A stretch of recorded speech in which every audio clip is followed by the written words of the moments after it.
Campaign 2024, Oklahoma Votes. Glad you're joining us here on all of our apps, on YouTube. I'm Scott Mitchell. This is Congresswoman Stephanie Bice. Good to have you in. Thanks for having me. These are our professors, Professor John Nichols and Professor Jason Dunnington. We're going to be having them do some professoring here this evening. But first, we're starting with the Congresswoman. We are going to have a lot of great guests this evening from both parties. I'm looking forward to that. So thanks for being here. Thanks for having me. How are you feeling about your race? I think my race I feel very confident about. We've done polling, but also just being out in the community, talking to voters, getting their feedback. I've had great interactions with folks, so I'm really excited for tonight. Well, you've done such a great job. It was awesome to get to serve with you in the Oklahoma State Senate, but it's been even cooler seeing all the great things you've done in Washington, D.C. Tell the people watching, what's that transition been like? I mean, you moved from really immediately a leadership position as freshman class president, let you talk about it, which I think people don't understand. What's that transition been like?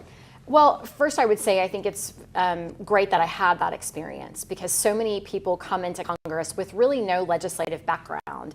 And so even being on the floor and understanding the procedural votes that you're taking, they just don't get it. So I am very thankful that I had that time to really understand the process. John, you know better than anyone that this is all about building relationships. And so, I built relationships across the aisle and with both chambers when I was in the state legislature.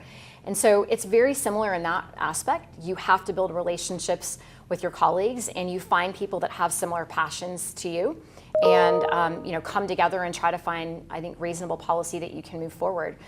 It is different in a lot of ways. I had 48 colleagues in the state Senate. I now have 435, which makes it very challenging sometimes to get consensus.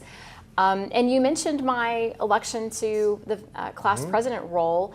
I was very honored and privileged to be selected because it's actually an election by my peers. It was the Republican class of 2020.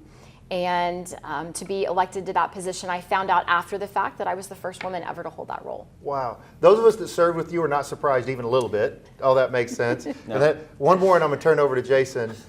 Because the other thing that I think people don't know, you're on the Appropriations Committee, which gives us 2 appropriators in Oklahoma when we have 5 congresspeople. Talk about punching above our weight. Talk a little bit about that. Yeah, I mean, I tell folks whenever I'm giving speeches that Oklahoma is really unique. We have 5 members of Congress, 2 full committee chairs, of course, Tom Cole being the Appropriations chair, but also Frank Lucas is the chair of Science, Space, and Technology.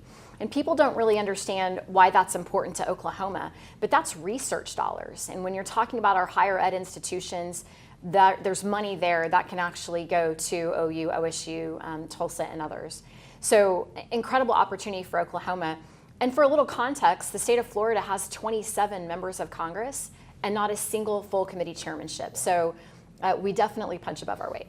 Yeah, that has probably a lot to do with tenure.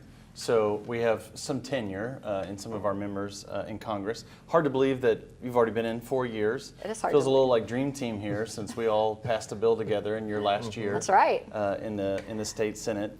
I'm sure a lot of our viewers are like really kind of anxious, like many American citizens are tonight, about what's going to happen. We have polls closing already on the East Coast. Yeah, races being called. Can you give us a little bit, maybe some races that you're paying attention to, some of your colleagues that races may have already been, or polls already closed on the East Coast, or just a little bit of your feeling about where the presidential might end up tonight, and if we'll know by next week on Thursday, or? I would say, first, let's start with the presidential. I don't think we'll actually know the outcome of the presidential election for probably 72 hours. If you look at Pennsylvania and their process, it's hand counting. There are some other states that are in that similar situation, and it's going to be similar to 2020. It's going to take a little time for us to kind of settle the dust and figure out who's going to be the next president. On the House side, interestingly enough, I actually think it'll take longer.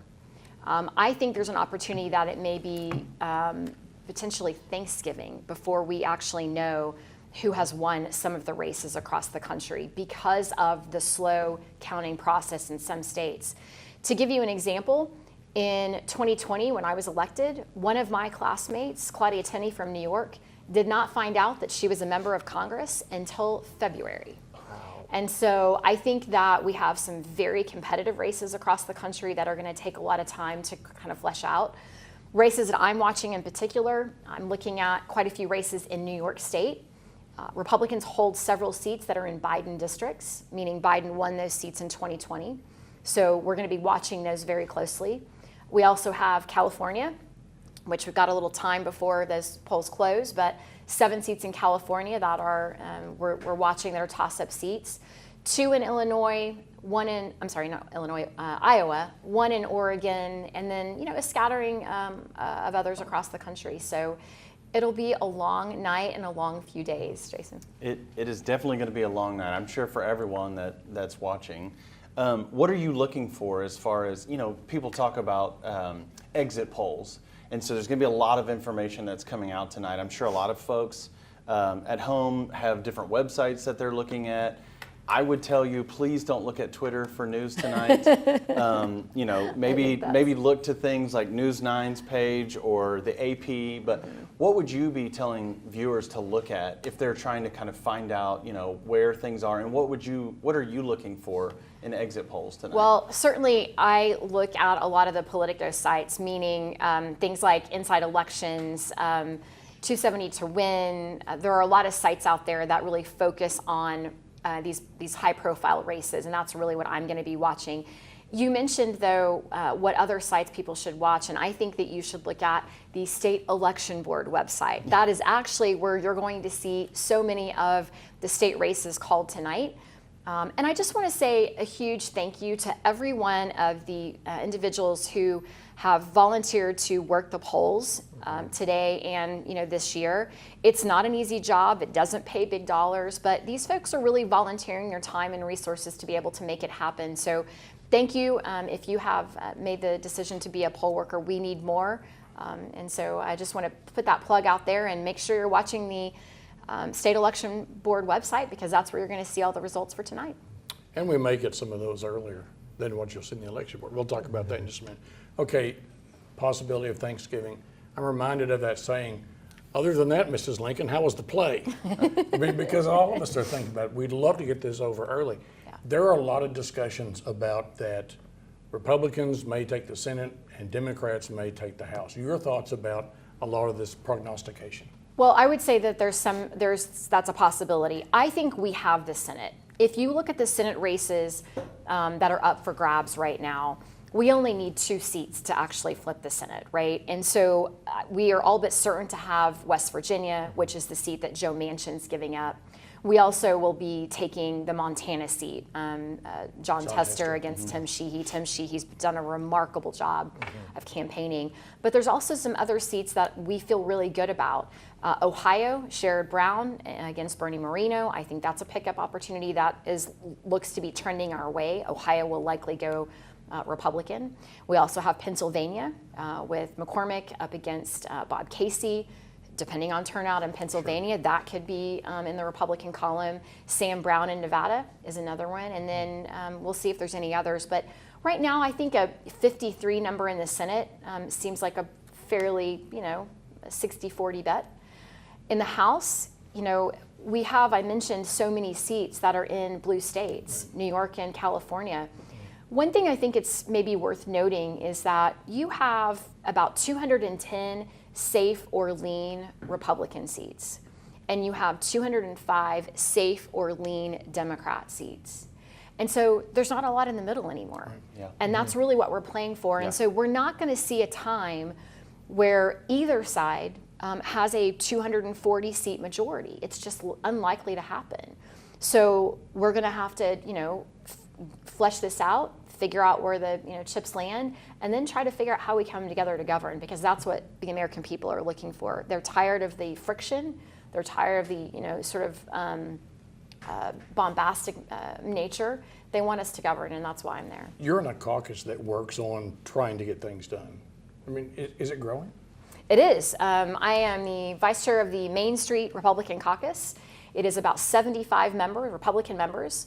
And really, we have no political ideology, meaning we have members from New York that are in Biden seats, to my friend Kelly Armstrong that will be elected governor tonight in North Dakota, who's in a Republican plus 30 district. So there's not a real political leaning to it, but it's really just people that want to get things done, that are pro-business, that are looking at what's going to be best for the economy and growing jobs across the country. Well, and you campaign like that, you govern like that in the Senate, you govern like that in the House. So we talk on the show sometimes, Your Vote Counts, about, we did last week about anxiety. People have anxiety as a result of the race. Yeah. And you're someone that always sold a vision. You talked about the future. You talk about positive things. What would be your message as somebody who's in Congress, anxious about what's going to happen tonight? What would your message be to them? Well, first and foremost, turn off the television and turn off your social media, because I don't think that's real helpful right now. What I would say, I think, to folks at home is that we've had tougher times in this country. I was having a conversation with a gentleman one night, and I said, have you ever seen such political strife in the country? And he looked at me and he said, I've seen worse. And I said, what do you mean? And he said, 1968, the assassination of Martin Luther King Jr., the assassination of Robert Kennedy, the Vietnam War had just started, and there was a lot of conflict within the country in being part of the Vietnam War. And he said, people were at odds, but we got through it. And we were able to move past it, and then you had Ronald Reagan come in. He said it was a really difficult time, but we'll get through it. And we'll get through this again. I've been reading this book, The Age of Acrimony, and it talks about post-Civil War to before the Depression. And it really lays out, it was challenging after the Civil War. I mean, we were shooting at each other, right? But we came past it, and it took a lot of hard work and time, but we'll get there again. So one of the things John and I talk about on the show, just because we both went through the program, Rodell Fellowship, but we have one of our Rodell Fellow alums on set with us right now. Do you think that doing programs like that, where it really forced you in to have meaningful conversation? I mean, you just referenced reading a book. I don't know that people read books anymore, but you referenced reading a book. You're trying to learn about the job. I mean, anyone that knows you knows that you continue to grow as a politician. Mm-hmm. I mean, you and I first got elected in 2014. We didn't have any idea what we were doing. Yeah. And to see the growth that you've gotten to now has been pretty remarkable. So do you think programs like that, is it, what helps ground you in this process that seems overly chaotic to most people? Well, I think there are a lot of programs that bring both sides together to sit down and talk through issues. One of the interesting things about the Aspen Rodell program is I actually didn't get to finish my fellowship because I got elected to Congress and COVID hit at the time. But, it was a phenomenal program because it really had you, do a deep dive into some really difficult topics and have some tough conversations. Look, I think we can disagree without being disagreeable.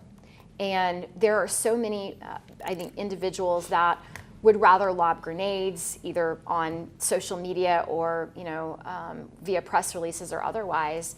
And I don't know that that's helpful. And I get actually criticized sometimes because I'm not fighting hard enough. And I've asked my constituents, well, what is fighting to you? And they say, well, we don't see you on TV. We don't see you, punching back.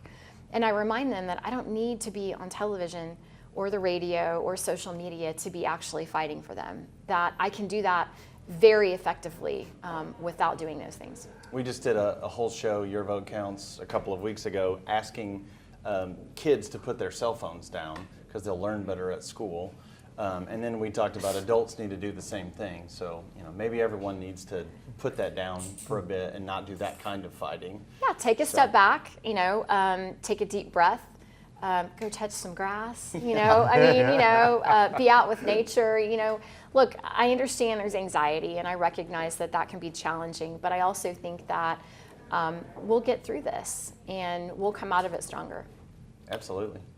Well, we want to thank our sponsor, Rodale, for the appearances tonight. And we're going to be taking a break and bringing in Congressman Cole in just a second. I'm thinking that, are you seeing any trends, are folks seeing any trends even at this late date or this early date in terms of the East Coast? Anything new that we should know about? We've seen actually some exit poll data that looks fairly good, particularly in Pennsylvania. I mean, you've had an individual that decided to move to Pennsylvania, and his whole focus for the last, 8 months has been registering Republican voters or registering voters and trying to convince them to vote Republican. So I think Pennsylvania, it is a swing district or swing state, but I think it's going to be fascinating to watch to see what the outcome is in Pennsylvania because of the impact of Scott Pressler and the work he's done over the last 8 months or a year. Well, good luck tonight. Thanks for coming by. Thank you for having me. It's Our great to see all studio of is you. we'll just call it this Rodale studio as we've started also. We're going to take a quick break and come back with Congressman Tom Cole. Please stay with us. I don't issue my own warnings to beat somebody or be ahead of somebody. That means nothing to me. I work for a company that has given me the freedom to do whatever it takes to keep Oklahoma safe. And that means issuing our own warnings. News 9 tornado warning. News 9 tornado warning. I make those calls, and I'm able to make those calls because of the technology we have, because of our 1,000,000-watt radar, because of my weather team, because of our storm trackers, because of Jim Gardner. I know what that storm's doing. I know what it looks like on radar. I know what it looks like in the field. We're not going to wait. Minutes matter. Minutes count. And minutes are the difference between somebody possibly being injured or dying. The delay that I've seen it's unacceptable to me. And I think a lot of that goes back to me storm chasing, giving people as much information as early as you can. That's what saves lives. That's why I do it. David Payne, the Oklahoma weather expert on Oklahoma's own News 9. Keep up with everything Oklahoma on News 9 Plus. It's the ultimate source for all things Oklahoma news and weather. See live breaking news, get important information, and stay ahead of severe weather, all with your locally owned station. Plus, see award-winning Oklahoma's own originals right on your TV. No antenna or cord needed. Download News 9 Plus from Oklahoma's own News 9. Mornings can be tough. One thing goes wrong and your entire day can unravel. But we are here to help you make a game plan. We've got your weather. Hail and especially a damaging wind threat. Breaking news. Police standoff with guns drawn. It really is a life or death situation. Traffic. Is moving so very slow. Nearly at a standstill. Everything you need to tackle your day here on your locally owned station. Because great mornings start here on Oklahoma's own News 9 This Morning. And welcome back. I am Haley Wager, the Capitol reporter with News 9, and we are now joined by Congressman Tom Cole. Thank you so much for being here with us. Thank you for having me. Appreciate it. All right, so how are you feeling tonight? Pretty optimistic, honestly. We know we're going to win the United States Senate. I feel good about where President Trump is at. It's a tie in the latest, real clear politics average of all the polls, but that's better than we've ever been, either in 2016 or 2020. And if there still is a sort of hidden Trump vote, which we saw there was the last two presidential elections, that's a pretty good sign. So feel pretty upbeat. And then I think in the House, our chances really depend on the presidential election. It's going to be very close. Probably know who the next speaker is before we know who the next president is before we know who the next speaker is. And because we got races scattered across the country, and some of them, honestly, it'll be days before all the votes are counted in places like California and parts of New York. So, again, we feel good about his chances, and we think we're very closely tied with President Trump. Is there any sense, we talked to Congresswoman Bice about when she thought that we might know. I think a lot of people watching, it used to be that you would watch coverage on the evening of a presidential and you would know that night who won, or maybe, like early in the morning, 1 in the morning. Do you have any sense of timing of when you think we might have? You know, if I were a betting man, I'd bet early in the morning. Look, there's going to be some signs pretty early. You know, honestly, if Vice President Harris were to win, let's say, North Carolina, which Democrats won in 2008, haven't won since, that'd be a big get for her. On the other hand, if Trump wins North Carolina and Georgia, you know, we lost Georgia last time, very narrowly won North Carolina.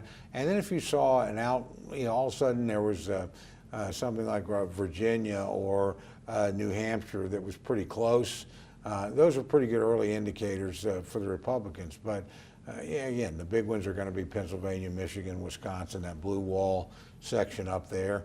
I feel pretty good that President Trump is going to do very well in the Southwest and Arizona, which he lost last time. I think he'll win this time. Nevada looks surprisingly competitive. So again, it's going to take a while, but I don't think it's going to be one of these things where we drag out for days. Yeah.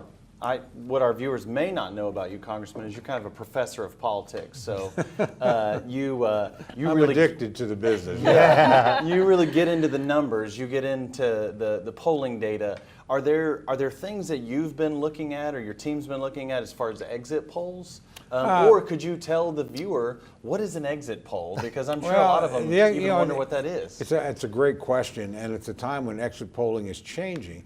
You know, exit poll is literally when you're polling at the voting site. And so you're right there on the ground and you're kind of talking to individual voters, but you're trying to weight them by gender, by party affiliation, those kind of things.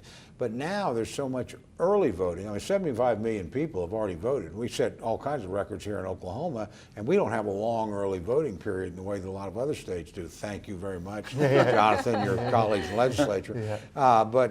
So that makes the polling a lot trickier. So it's a combination of a traditional poll amongst early voters. Then you have to combine that with what you're getting on the site. So the early exit polling that I've seen, there's a couple out there. They essentially have it neck and neck. I think there's one that had it exactly tied. I think CBS, and then there's another one. I think Fox is doing one that was like 49 Harris, 47 Trump. But again, all margin of error kinds of things. Nothing here points to a late, last-minute shift that's going to give somebody a decisive, quick victory. Yeah. You know, you were talking about the polling. We saw you saw the last-minute Iowa poll that was kind of the outlier, said Vice President Harris was ahead in Iowa, and then you talked about New Hampshire and in Virginia, a couple other ones we're seeing at the last minute. It looks like those may be going Trump. What do you make of this last-minute stuff coming out? Well, I think the Iowa poll is clearly an outlier. Look, I have a lot of respect for Ann Seltzer, she's one of the best in the business, and she's actually caught early trends that were counterintuitive before. So no question about a professional qualification. But as an old pollster myself, you got to remember, 1 out of 20 of these things, even if the sample is perfect, it's just wrong. You know, I might get exactly the right number of Republicans and exactly the right number of Democrats and the right balance between the genders, and yet end up getting, oh, these are Republicans that are Liz Cheney or Adam Kinzinger Republicans that are voting the other way. They're not really representative of the larger Republican body, or the same thing on the Democratic side. So again, you always should remember when you look at a poll, no matter how good the pollster is, how hard they've worked, 1 out of 20 of these things is a piece of junk. And it's just not going to be right. And with all due respect to Seltzer, I think that's probably the case. She had a poll earlier about 3 or 4 weeks ago in Iowa that showed about what you would expect. It was a several-point advantage for President Trump. And everybody else's polls are there. And I'll tell you, if anybody was picking that up, I promise you somebody would have been stopping in Iowa today on both sides to try and do something. And the fact you haven't seen that activity, I think really means both campaigns have decided they have a lot of respect for Ann Seltzer. Everybody in the business does, but hey, this one, she got a piece of junk. And Chairman Cole, something else to talk to the viewers about. I mean, I've said this before. You're the most powerful Oklahoma representative member since Carl Albert. I mean, your new chairmanship that you're going to have, you deserve it. Super excited for the state of Oklahoma. Thank you. Talk a little bit about what that is and what a big deal that is for the state. Well, you know, you're very kind to say that and put it that way. No Oklahomans ever chaired the House Appropriations Committee. We have jurisdiction over about $1.6 trillion in spending, including the entire military budget. This is a very military state with Tinker and Fort Sill, Vance Air Force Base, Altus Air Force Base, McAllister Ammunition Depot.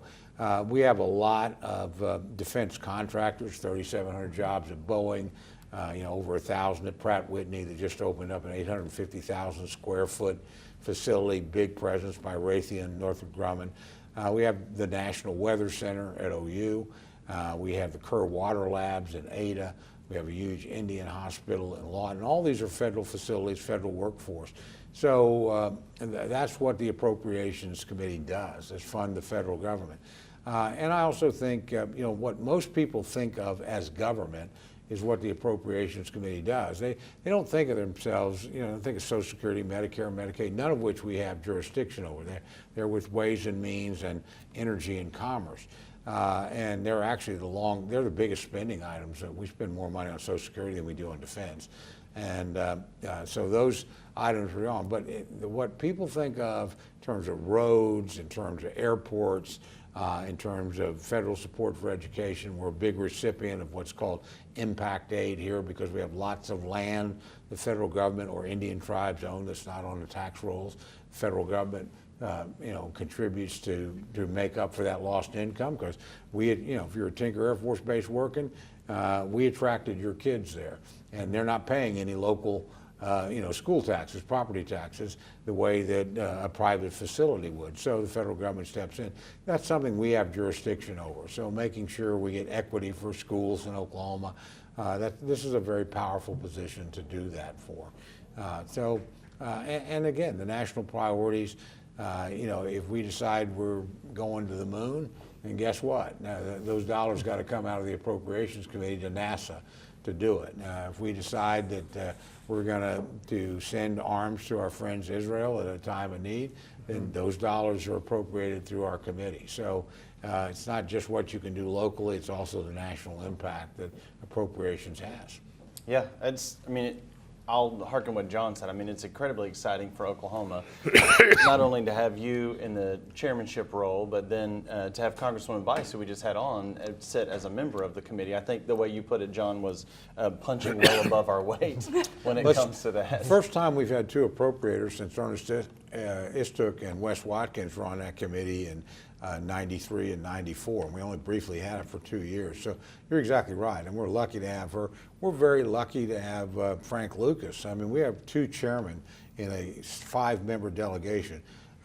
Florida has 28 members, including 20 Republicans. They don't have any chairman. So we really are well positioned, and the number one issue probably for Congress in the next session will be rewriting the tax code. We have James Langford on Senate Finance, and we have Kevin Hearn on the House Ways and Means Committee. Last time we did tax legislation, there wasn't an Oklahoman on either one of the committees. Now we have Oklahomans in both chambers on both the big committees. So this delegation has worked really hard to position itself, and it works really well together. John asked a question to Congresswoman Bice. I'd love to ask you the same question. A lot of people watching tonight, the build up to this, so much anxiety over the presidential election, so much feeling that if one side wins or the other, that the country's going to fall apart. And I think the way you asked it to Congresswoman Bice was, what is your message to Oklahomans tonight, to American citizens tonight about how this election turns out, regardless of who wins, and how we go forward? Well, I would tell you, number one, to have faith in the history of the country and the institutions and the American people. Look, we are a new country, a relatively young country. We're an ancient democracy. We're the oldest democracy in the world. We do this really well. And I promise you, no matter who wins or loses, we're not going to have a civil war. This isn't 1860. We're not in that kind of position.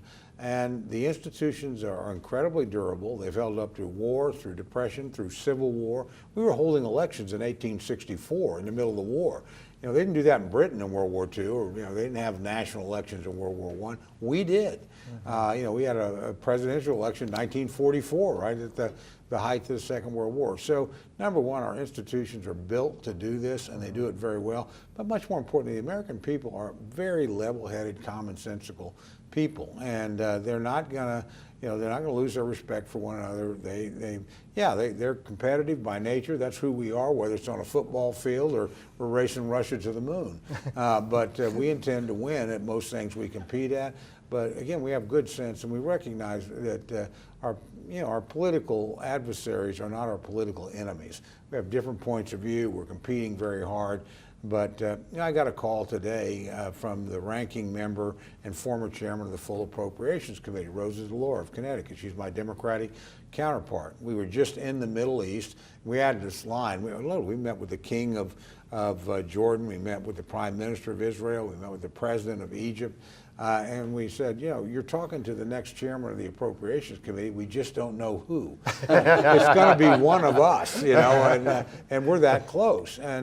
But the point is, we've worked together for a lot of years, and we disagree on quite a few things. That's why she's a Democrat and I'm a Republican. But we know how to strike a deal with one another, and that's more common in Congress than people think. So I would tell them, look, I understand being heated in a contest, but just have faith in the decency and the good judgment of the American people.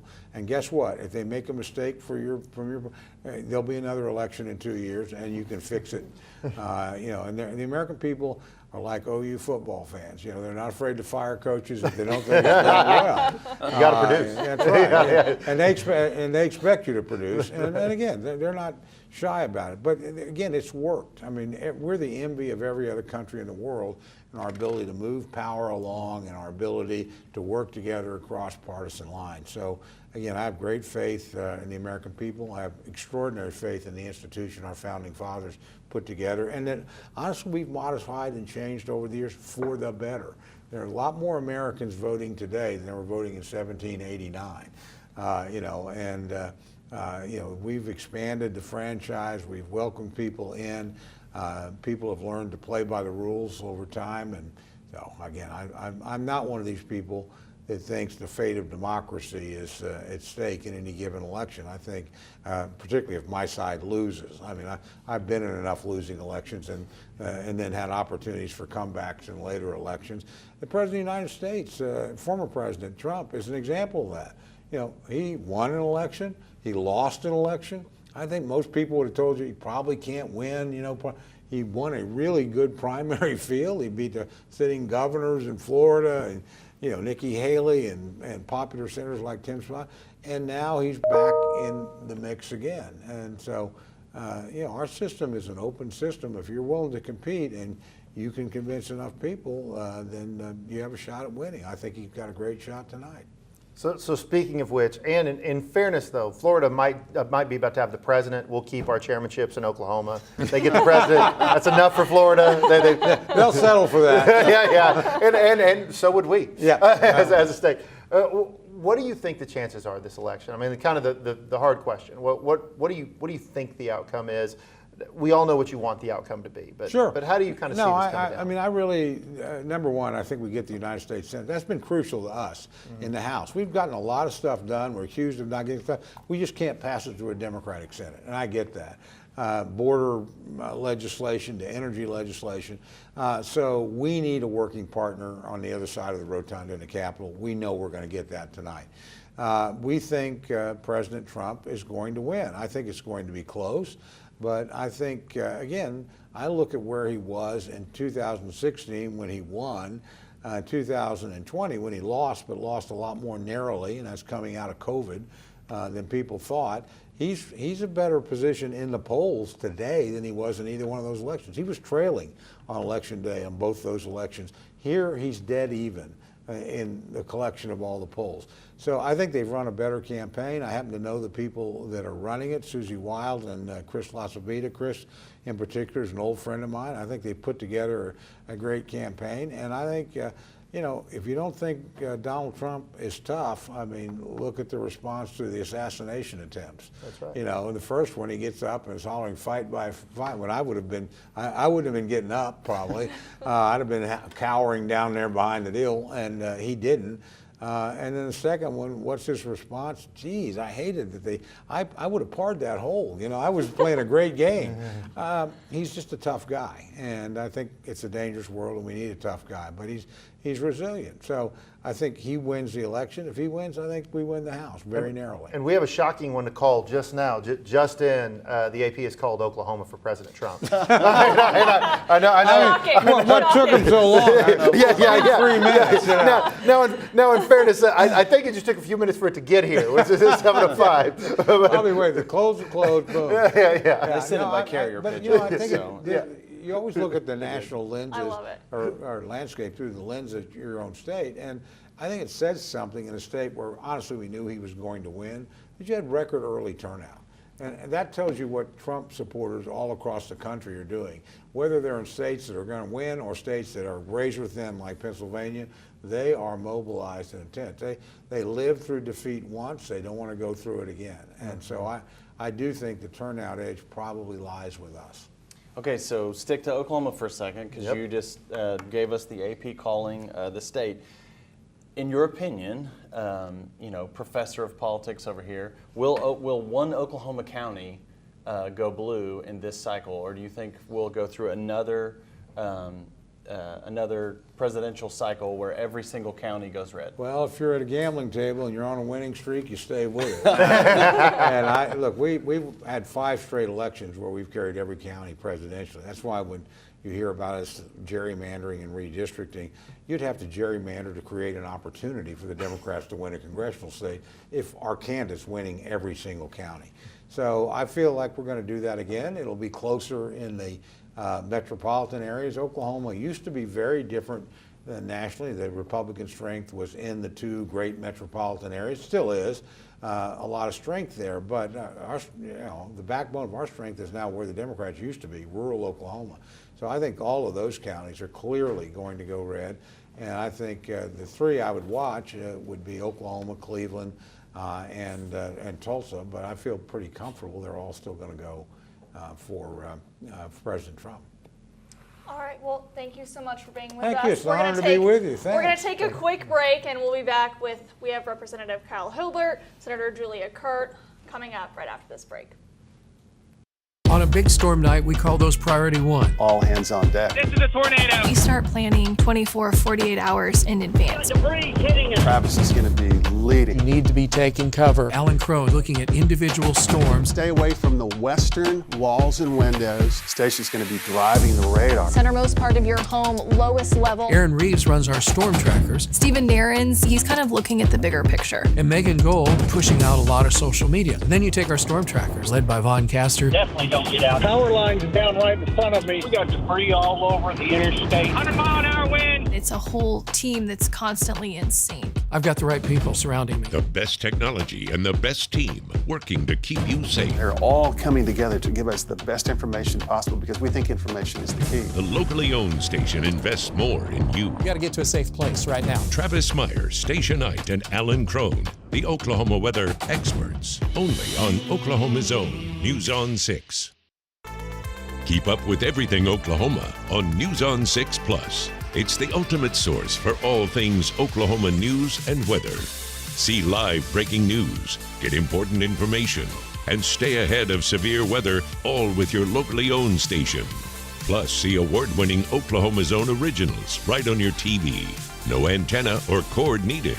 Download News on 6 Plus from Oklahoma's Own News on 6. Childhood, a time to imagine, a time to slay dragons, win races, to wonder. I'm Craig Day. I'm on a mission to help make childhood all it can be in our state. I work every day to bring you information to help you make your best decisions, to keep you informed, and our kids imagining. Focus on Kids with Craig Day, only on Oklahoma's Own News on 6. Thanks for joining us again. I'm John Eccles. We're back on News 9, News 6, our all-night election coverage here with myself, Jason Dunnington. We have Speaker Designee, soon-to-be new Speaker of the House, Kyle Hilbert. The next Minority Leader of the Senate, Senator Kurt, 2 very good friends. We're bringing it back local tonight. Now we're going to be doing this all night, and we're pleased to have 2 leaders here, the next future leaders. And I guess we'll just pitch right in. Speaker Hilbert, soon-to-be Speaker Hilbert with the big change. What's it like being your first time as Speaker Designate, your first election cycle? What are you expecting tonight? Well, I saw Senator Kurt a few minutes ago before he came on. I said, do you feel a little relief now? 7 p.m., the polls have closed, because for us coming into our respective roles, leading our caucuses in our respective chambers, there's a lot on us to help make sure members of our party, members of our respective caucuses get elected or reelected. I'm really excited, though. We have a lot of good candidates. I'm excited about my colleagues running for reelection, but the people of Oklahoma have selected some really good Republican candidates across the state running for some of these open seats, and I'm just looking forward to serving with them and finding out who they're going to be. Senator Kurt, same thing, both of you replacing new leaders, new blood. That's always good to have. It's always good to have new ideas. Senator Kurt, how's this first election cycle been for you? You know, it's been great. I mean, Leader Kay Floyd did a fabulous job rebuilding. You know, really, she's been trying to lay a foundation for us to be more competitive long term and try to build back some balance in the state capitol. And I'm really proud of the work we put in this year. We had some amazing community leaders step up to run, which is one of our biggest key issues, is making sure we have someone who's going to go out and listen to the people of Oklahoma. Again and again, they got out there and heard that people weren't real problem solvers, and that's really the slate of people that we offered them. Yeah, that's super exciting. We just got done having a conversation with Congresswoman Bice and then Congressman Cole. Naturally, they talked a lot about national elections, things that are taking place, friends of theirs that are running, kind of the presidential. We're going to skip that for a moment. We didn't have, a race in every House seat in Oklahoma. We didn't have a race in every Senate seat. I mean, naturally, for the Senate, only half of them would run at a time. What are some of the races that you're watching tonight? I pitch it to you first, Mr. Speaker. Yeah. And what are races you're watching in the House? What indication do you have? And then we'll come to you after. One of the biggest difference between Chairman Cole's conversation about the U.S. Congress and the State House is we won the majority in April on filing day. We had enough Republican seats that Democrats didn't file for that we'd won the majority at that point in time. So then it's a question of, what does the majority look like? What is the margin? And I don't think it's going to be a surprise to any of the viewers watching. It's really those purple districts, and a lot of those state house districts that I'm going to talk about overlap with some of the state senate districts as well, that are those purple seats that are competitive. And you see them 2 years ago with Governor Stitt and Hoffmeister on the ballot, and 4 years ago Trump and Biden, that they were competitive then, and of course they're competitive again. We expect tonight. As we speak, more votes are getting dropped, and we're going to find those out. But it's really in the metros of Oklahoma City and Tulsa that are going to be the most competitive seats. Maybe in Lawton, but we'll find out here soon. Okay. Yeah, I mean, we have one incumbent up. That's Joanna Dossett. She's in Midtown Tulsa. She looks really good, and she's run an amazing race, very active on healthcare and public education issues. So we expect her to do well tonight, but you're always watching your incumbents closely. And then we really have 3 races we're watching. We have where Pro Tem Treat is terming out in North Oklahoma City, Edmond. We're really excited about Erin Brewer, who's been an incredible candidate working for a year and a half. I mean, her team has been out on the streets. They've knocked 30,000 doors, talked to families about what matters to them, and we've been really impressed with the work she's put in and know she'd make a great member. That's very competitive. We're watching, the only incumbent that we have a good challenge up against is Senator Dave Rader, and that's also in Tulsa, so Tulsa's going to be a big question mark. We'll be watching closely. I'll be headed up there shortly. And then our outlier is Stillwater. We're really pleased. Dr. Robin Fuchsa has been an amazing candidate. And it really is one of those seats where we'll see who turns out. Yeah, well, and we're tonight on both News 9 and News on 6, so I'm sure folks in Tulsa that are paying attention in tonight can look at both of those Tulsa seats. So kind of an in-the-weeds question I'll ask you guys. We talk about campaigning all the time, but most people that watch us on Sunday morning or watching this tonight, all they think of is the annoying campaign ads they see on TV over and over and over again, and they're just like, make it stop. So what is campaigning for these candidates we're talking about, races tonight? It's not just ads on TV. What have these folks been doing, and how have you all been helping them from a leadership position? Absolutely, yeah. So campaigning for a state house or a state senate seat is really door-to-door campaigning, knocking on doors. Certainly the TV ads, I know everyone gets frustrated by the TV ads and the mail that comes in your inbox. Well, if it didn't work, candidates wouldn't do it. So it clearly works. But the most effective thing in these races, you go and knock every single door. Look, if you're running for the United States Congress, governor of the state of Oklahoma, you can't knock on the door of every voter. But if you're running for House District 29 in Creek and Tulsa County, you can knock the door of every voter. And that's what it's about. And it's also about raising money so you can get your name out there, get your message out there. And that's really the critical piece for candidates is who are you, but also who is your message? What is your message? What is your message to the voters that you're going to deliver? And that's a critical piece. Yeah, I mean, I'll couple with what Speaker Designee said. I mean, I already talked about what Brewer has done. I mean, visiting more than 30,000 doors. You're talking about representing an average of 83,000 people in the Senate. And so you have a chance to really try to reach almost everyone directly and have those conversations at the doorstep. She was talking to them about what do they care about, what are their concerns, and over again, what they hear or what we want to respond with. So I love that. For me, that was a huge part of my race, was being out there in the public, really understanding who I'm representing, and then trying to go solve those problems those people brought up. Well, and we spent a lot of time talking here tonight. Now, it's national election. We're gonna be talking about races as they get called. We're gonna be talking about swing states. We're not gonna know who the president is more than likely by the end. But the truth is, you two are the people that are really going to affect the lives of most of the listeners. I mean, I know firsthand what it's like in legislative leadership and what you really do. Speaker, obviously, I worked the most with you, and you know what a huge fan I am. I think you're going to do an incredible job as Speaker.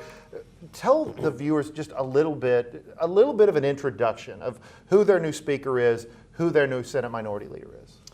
Certainly. Well, for 8 years, I've had the privilege of serving in the House with both former Representative Dunnington and Representative Eccles. I'm still going to call you Leader Eccles. You're still a representative for 2 more weeks, so we're going to get our money's worth out of you. But it's been a real honor, and really what I've focused on in my time in office is getting things done and solving problems. I think when I was first elected in 2016, I came in and we were on the back end of deficits, and it was a deficit after deficit after deficit. You'd say you look under the couch cushions for money. Well, all the couches, you guys had already sold them, so we didn't have any couches left to look under the cushions for money. But we came in and we solved a lot of problems, and they were really hard, difficult conversations. But for me, my focus on the speakership is making things better, and it really boils down to that, because you have a lot of problems as a state, and you have elected officials, you have politicians from time to time that make a lot of promises they can't keep, and that's not my style. My promise is this: I want to leave things better when I leave than they were when I found it, and I think that's something we've done together, serving these past several years, and just want to continue my remaining time in office. Yeah. So I have been elected for 6 years now, got elected in 2018, and central northwest Oklahoma City includes War Acres and Bethany. I come out of the nonprofit world, so I worked with creative businesses across the state before, so I worked with artists all over the state. But I really got motivated to run because of my kids. You know, my kids were very young when I started running. And they were early grade school, and now they're 13 and 17. So they were a real motivator for me to try to figure out what is that state that we want to leave for our kids. And so at the legislature, I focused a lot on things like affordable housing, a lot about the accountability for our finances. What are we doing with taxpayer money? And then I've had a very good time working with Speaker Designee Hilbert. We worked on the American Rescue Plan together, and really trying to address some of the critical issues in our state when we got that opportunity was a real honor for me. Yeah, I think both of you guys, at least in the building, are looked at as elected officials that want to do the work, not just want to spend time on social media telling everybody what you do. I had the privilege to work with you both. You're actually my sitting senator, so that's fantastic for me. But tell us a little bit about, there's a lot of anxiety in our country right now over politics, a lot of anxiety about if you're not on the right team, then you just get bulldozed and not listened to. And with that anxiety that's out there, in your role as elected officials, in your role as leadership, what can you tell Oklahomans about moving past a lot of that rhetoric and doing the work to help everyday Oklahomans? And I'll give one thing. Last year, the legislature worked really hard on eliminating the state's portion of sales tax on groceries. And I think that was something that both sides of the aisle worked very hard on. So, well, I'll just jump in and say, I have found we have much more in common than we have apart. And I think getting out to see people face to face and hearing from candidates that are doing the same, we are not as far apart as we seem. I think that's really an identity more than actually what we care about, because we care about our kids, we care about making this state better, and we care about the future. And so to me, I actually, every time I'm involved with campaigns, feel better about our community and our future, and know that we can find that common ground together. This morning I stood in line to vote for over 20 minutes and that was exciting. And you know, I see the poll workers, always encourage them and thank them, and I typically bring my girls. I've got a 2-year-old and a 5-year-old. I take them with me when Alexis and I go to vote, and they're always excited to see the girls. But they were excited, the poll workers, because they've seen so many elections with low turnout, and just seeing that energy from the voters today. Because a 20-minute wait, while that may not sound like much at my precinct, I've never waited more than 2 minutes. And there's some real energy from the electorate right now, and it's excitement about, you know, what's to come. And so I think we get past the election tonight and tomorrow and the next night if it takes a couple days to count the votes, but and we can really start looking towards the future and what's to come. Senator Kurt referenced the Health and Human Services Joint Committee we had with the Senate. You actually have, Jason, half of the committee here on the panel. 3 of the 6 members of the committee, and then Senator Montgomery left the Senate, so 3 of 5. We have a majority here, actually. But we worked hard. We held public hearings and public comment about what's the biggest needs in health and human services, and resoundingly, the biggest need was the nursing shortage. And the 3 of us, as well as working with the other members of the committee, we went and said, okay, let's figure out how we go and solve this crisis of a shortage of healthcare workers. Because during the pandemic, we didn't have a shortage of physical beds. We had a shortage of workers. And the good news about the nursing shortage is we had 1,300 applicants to nursing schools that didn't get accepted. So we have the students that wanted to go into nursing. We just didn't have the capacity to train them. So we expanded nursing programs across the state, and the 3 of us, we worked together to get that done. I'd love to add mental health because, I mean, we really all saw the need to move us into the modern era to make sure we're taking care of people who have mental health crises. And help is on the way in terms of beds, in terms of better facilities for our state. And I'm really proud of that work and know that it's going to help Oklahomans for years to come. So we've got some initial results coming in on state questions right now. So these are the early results, absentee and early voting. State question 833 looks like the early results is a no so far. Early results 62%. State question 834. Frankly, as I predicted on the show, I don't even know that I said 80%, but that's pretty high. You guys have any thoughts or any comments on kind of the early voting and what we're seeing? I'll give you some other numbers too, so you can kind of hit both the state questions. Early voting right now, Brian Bingman is up with 62%, Kevin Hearn 71%, Josh Burkeen 73%, Cole 64%, Bice 54%. And an interesting one I think to watch, admittedly I'm a huge fan of his, but Sheriff Tommy Johnson up 54 right now. I would say no surprises there, which is good news for Oklahoma, I believe. And if history is any precedent, looking at the 2022 cycle and 2024 cycle, the results that we have right now, those are the early votes and absentee votes. Traditionally, those tend to lean more Democratic in votes, although Republicans did vote more early and absentee this cycle than they have in the past. So I would expect each of those Republicans' leads to likely grow as the election day count comes in. And so on the state questions, I don't think that's a surprise. The biggest challenge for the state question 833 camp is explaining why to vote yes is really complicated. Explaining why to vote no is really easy. It's going to raise your taxes. It's and you have to have a good, clear message, and I don't think the 833 camp had that, and you see that in the results. Yeah, if people are confused, they're not going to vote yes. I mean, I think both those questions, I don't know why they were prioritized among all the state questions we could have brought forward, because those are ones that came from the legislature, not from the citizens. So I'm not surprised with the results. Well, Senator, that's actually a good point to bring up. Part of what we want to do tonight is use some of this process to help educate viewers of our show. What is the difference between a state question that the legislature puts up and one that comes from the not legislature? So legislative one comes from a bill. So like we actually present an idea through the legislature. It has to pass the House and the Senate as a joint resolution and go to the governor and get signed to go on the ballot, whereas the others come from signatures from people in our community. So they're very different in terms of where they come from. Well, there's also 2 other ones worth pointing. So I gave some good news for Republicans. I don't have on my floor leader hat. I have on my political analyst hat, so I need to give some not as good news. So the early voting numbers out of Oklahoma County for the president's race looks like 45% for President Trump, 53% for President Harris. So early voting numbers, and I guess that has now popped up. That's because we now have more, not shockingly, statewide, the 61, almost two out of 3. The Oklahoma County numbers, Harris is up a little bit, and the other one we might put up is the Supreme Court numbers. I'm being told the early votes on the Supreme Court are a little shocking if you're talking about historical trends. I'm being told the Supreme Court, as of now, the early voting numbers were down on the Supreme Court. So kind of what do you see for the trends? And Senator Kurt, I'll go to you, and you have that on both the Supreme Court. There's never been a Supreme Court justice that's got less than 60%. That's never happened. So even anything below 60 is shocking.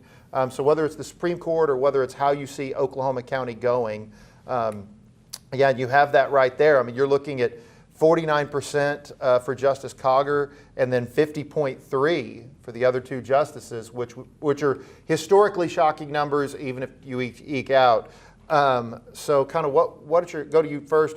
But both kind of those questions: the good performance by Vice President Harris so far in Oklahoma County specifically, and then the Supreme Court numbers. Yeah, I mean, the Oklahoma County numbers don't surprise me, because what we've heard on the doorstep from Republicans, Libertarians, Independents, and Democrats is a frustration with the candidates coming forward from the GOP. And one of the biggest issues being abortion and the safety around abortion for women. I think the huge change from when I was elected 6 years ago, when it was something that we really couldn't talk about without it seeming very black and white. And I think through the change in terms of medical safety for women, you're hearing people who've never before considered voting across the aisle doing that. And so that's what I expected to see, and that's one of the reasons I feel bullish about some of our candidates, is that they heard that on the doorstep again and again.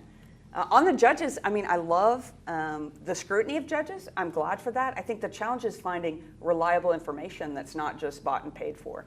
I was concerned by the level of out-of-state investment to try to overthrow our judges, and it makes me think there's more to it than we even know in terms of who's behind that campaign. And it makes me concerned when that kind of disparity, all that money against without any money for. I would say on Oklahoma County, it's unsurprising that the early and absentee votes lean towards Vice President Harris. But again, kind of towards my earlier point, if you look at the 2020 cycle and the 2022 cycle, there's still a really strong chance that Oklahoma, yet again, unanimously, all 77 counties, goes for the Republican nominee for president. I don't say that that's a shoo-in at this point with the little data that we have, but it's still very much in play that President Trump could win Oklahoma County. And with that in mind, I would suggest also that the 50-50 on the early voting for the judges, that's not a good news if you're one of those three judges, because the do not retain camp of the judges really targeted conservative voters. And so if, as historically has played out the last two cycles, more conservative voters voted on election day more so than absentee, you would have to think that could be bad news for the judges. I mean, Mr. Speaker, I think you're right on. I think if you look at it, Republicans, I talked about on the show, they seem to have found early voting. I mean, that has been much higher numbers. But on a percentage basis, it is not good news for the judicial campaign as we looked at it. We're about to go to a quick break. I know you both have incredibly busy nights. So I guess I want to leave you with this. What is it like the night of an election for a leader of one of our chambers? Like the fact that you came in and talked to us, News 9, News 6, the viewers, we're so excited you're doing it. But this isn't probably not your first stop and not anywhere near your last. Tell us a little bit of that, and then we'll pitch to a quick break. Well, I'm excited to be here. It's great to get to speak in a way that we can reach more people and talk, have bipartisan conversations, because that's what I expect. And I'm excited. I hope to get to go and celebrate with some candidates. No matter what, I'm proud of the people who ran. I'm proud of the effort we put forth. And I think it's important that we're competitive in November to see better policies at the state capitol. Yeah, so for the night tonight for me, making multiple stops around town to visit with different media partners. This was the first stop, though, I'll let you know. But in between, making phone calls to candidates is because I do want to give a shout out, would be remiss if I didn't do that, to our Oklahoma Election Board and our county election board and our polling workers. Oklahoma is the gold standard for election integrity and election efficiency, and you're going to see that tonight. The citizens of Oklahoma, as our results are trickling in as we speak, which when you look at other states as like California, which won't have results for weeks, Oklahoma really is the gold standard. And so for me, it's talking to constituents, talking to voters, but also making those phone calls to our candidates as they're successful across the state tonight, and sharing the congratulations with them. Well, Speaker Hilbert and Leader Kurt, thanks for being on with us tonight, and good luck to you the rest of your evening and all of your endeavors. Thanks. Thank you. Thanks for having us. We'll be right. Keep up with everything Oklahoma on News 9 Plus. It's the ultimate source for all things Oklahoma news and weather. See live breaking news, get important information, and stay ahead of severe weather, all with your locally owned station. Plus, see award-winning Oklahoma's Own originals right on your TV. No antenna or cord needed. Download News 9 Plus from Oklahoma's Own News 9. I don't issue my own warnings to beat somebody or be ahead of somebody. That means nothing to me. I work for a company that has given me the freedom to do whatever it takes to keep Oklahoma safe. And that means issuing our own warnings. News 9 tornado warning. News 9 tornado warning. I make those calls, and I'm able to make those calls because of the technology we have, because of our 1,000,000-watt radar, because of my weather team, because of our storm trackers, because of Jim Gardner. I know what that storm's doing. I know what it looks like on radar. I know what it looks like in the field. We're not going to wait. Minutes matter. Minutes count. And minutes are the difference between somebody possibly being injured or dying. The delay that I've seen it's unacceptable to me. And I think a lot of that goes back to me storm chasing, giving people as much information as early as you can. That's what saves lives. That's why I do it. David Payne, the Oklahoma weather expert on Oklahoma's Own News 9. Childhood, a time to imagine, a time to slay dragons, win races, to wonder. I'm Craig Day. I'm on a mission to help make childhood all it can be in our state. I work every day to bring you information to help you make your best decisions, to keep you informed, and our kids imagining. Focus on Kids with Craig Day, only on Oklahoma's Own News on 6. Mornings can be tough. One thing goes wrong and your entire day can unravel. But we are here to help you make a game plan. We've got your weather, hail, and especially a damaging wind threat. Breaking news. Police standoff with guns drawn. It really is a life or death situation. Traffic is moving so very slow. Nearly at a standstill. Everything you need to tackle your day here on your locally owned station. Because great mornings start here on Oklahoma's Own News 9 this morning.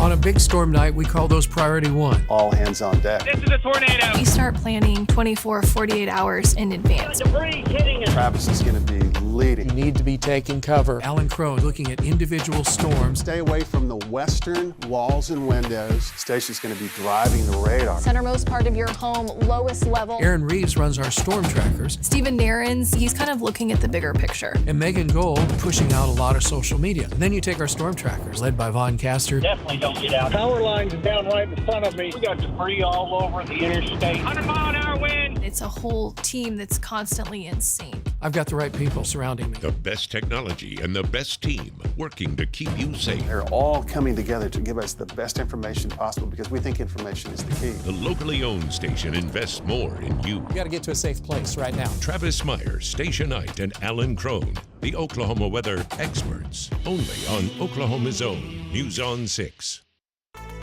Keep up with everything Oklahoma on News on 6 Plus. It's the ultimate source for all things Oklahoma news and weather. See live breaking news, get important information, and stay ahead of severe weather, all with your locally owned station.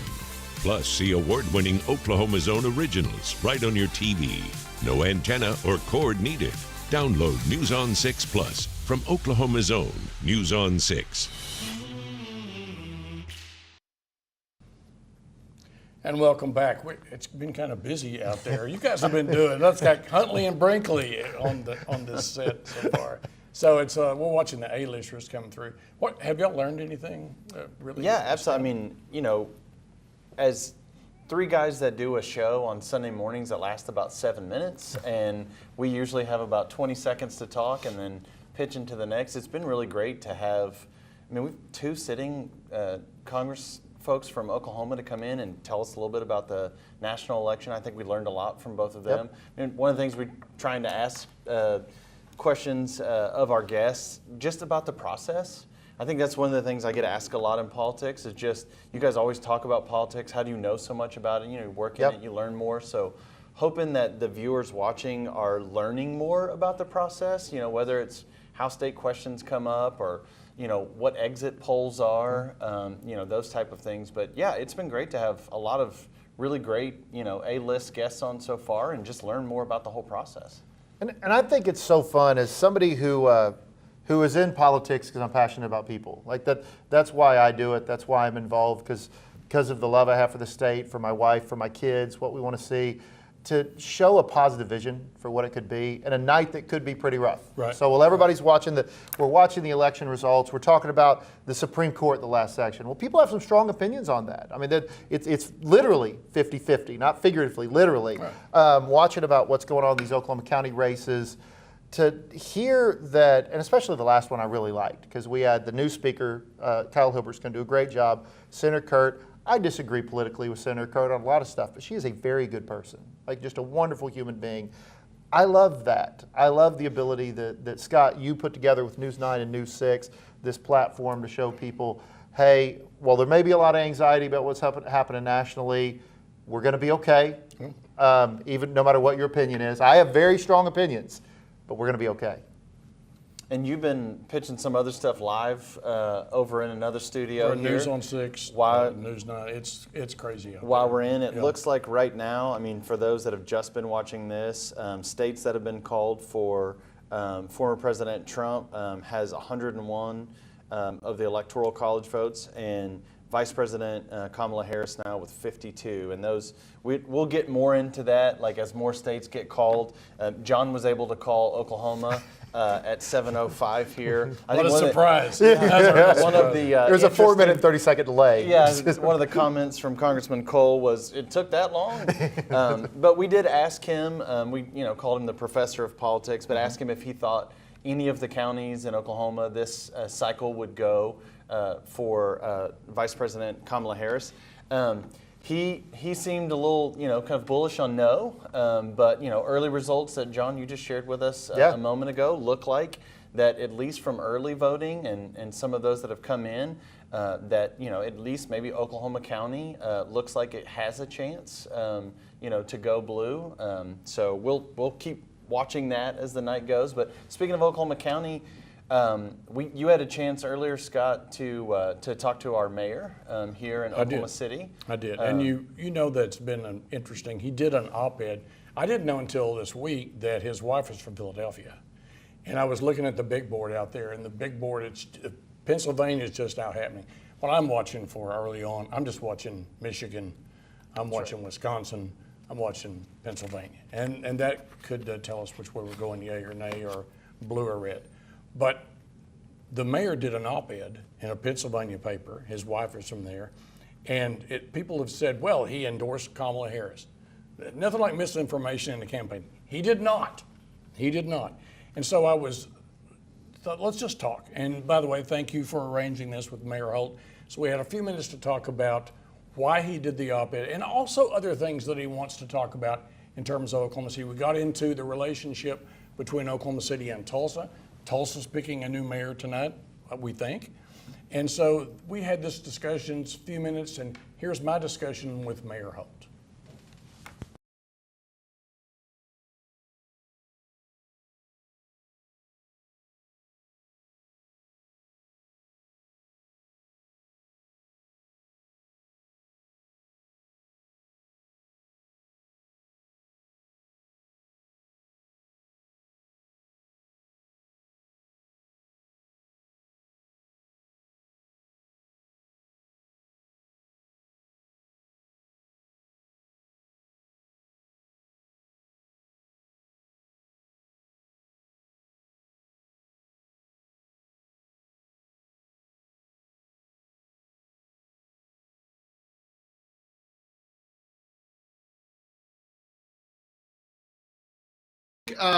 Really interested in, obviously, Supreme. Glad to welcome to our discussion the mayor of Oklahoma City, David Holt. Mr. Mayor, good evening to you, sir. Thanks for having me on, and thanks for caring about Oklahoma and local politics. And obviously, a lot of eyes are on the national scene tonight, but there's a lot of interesting things going on that probably affect our lives to an even greater degree right here in Oklahoma. I'd like to talk more thunder tonight, but there was something else going on this election, so we'll get around to the thunder thing in just a minute. I'm wondering if what you're going to be looking at when the polls close at 7 o'clock in Oklahoma, what are the issues, local and state, that you're going to be most interested in, besides presidential election, of course? Yeah.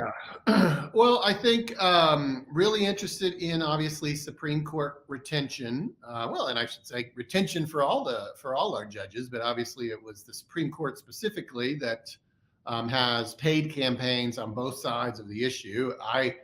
Full disclosure, I publicly endorsed retention. I have found the 3 Supreme Court justices to be, really, really great jurists. But ultimately, that's up to the people of Oklahoma, and we'll find out shortly what they think. But certainly, we'll be watching that. As a mayor, I'm very interested in the Tulsa mayor's race. I know both the candidates who made it to the final ballot, Karen Keith and Monroe Nichols. I know that I'll have no problem working with either one. I've known them both for some time. But nevertheless, kind of curious which one it will be, right? So I look forward to that. I think the partnership between Oklahoma City and Tulsa has been very strong in the last few years. And obviously, my personal friendship with G.T. Bynum, I think, has given us an opportunity to really set a different tone. And then obviously in unique times of crisis like COVID-19 in 2020, we worked together in a very substantive way. And so, who knows what the future holds, but I think anytime that the Oklahoma City mayor and the Tulsa mayor are friends and partners, that's all to the good. And I look forward to seeing who I'll be building that partnership with. I'm also certainly watching some interesting bond issues, especially in our suburbs. I think Moore has something, but there's been a lot of discussion about Edmonds, probably because they don't currently have any bonds. And I got to tell you, as somebody pretty intimately familiar with how city governments work in Oklahoma, here in Oklahoma City, we simply would not exist as a city without doing a bond issue about every decade or so. We put $100 million out into the community for core infrastructure. I mean, bond issues are how we fund street resurfacing and police stations and drainage and all the basic necessities of running a city. And we've been doing that for decades. And our most recent one was passed in 2017, and we're talking about one in 25. Edmond has been paying for their core infrastructure through sales tax, which is not something we could really imagine financially making work. So I hope for their sake they're able to get that done. And I'm certainly watching it closely. I think generally, I believe that when our suburbs thrive, that so too does the core city. So I want to see our suburbs investing in themselves and keeping up with their core infrastructure. I am also watching, obviously, everything kind of going on in our neck of the woods locally, much of which is really affected by the presidential race in a sense, right? The top of the ballot, as you know, often kind of fills in some gaps for voters who may not otherwise really know who their state legislator is or who their sheriff is. In the political jargon, we call it coattails, right? So we know how Oklahoma as a state is going to vote. But 4 years ago, Oklahoma County, our state's most populous county, voted for Trump over Biden by 1 point. And so it'll be very interesting to see how that finishes tonight between Trump and Harris in Oklahoma County. You don't get elected president by winning Oklahoma County or Oklahoma City. I get that. But it has some real interesting, I think, effects on county races, on local races, but also more to the point about tonight, legislative races. We have, several kind of competitive general elections here in Oklahoma City today, which, isn't happening a lot around the state, but we're very purpley, as I talk about a lot. And so you've got Senate and House races that are kind of right on the edge today. And how the presidential goes in our city and in our county can certainly have an effect on that, and can have coattails for the candidates of the same party of the winner. So I think that's going to be really interesting. And of course, if Oklahoma County does go for Harris tonight, that would be the first time any county in Oklahoma has gone for the Democrat for president since 2000. And so that obviously, it's kind of been trending that way, and we'll see how it goes. I mean, undeniably, it'll be close, right? Either way. But it'll be interesting to see if the county has now tipped this election towards the Democratic nominee for president and the effects that has down the ballot. we're going to be watching the state of Pennsylvania.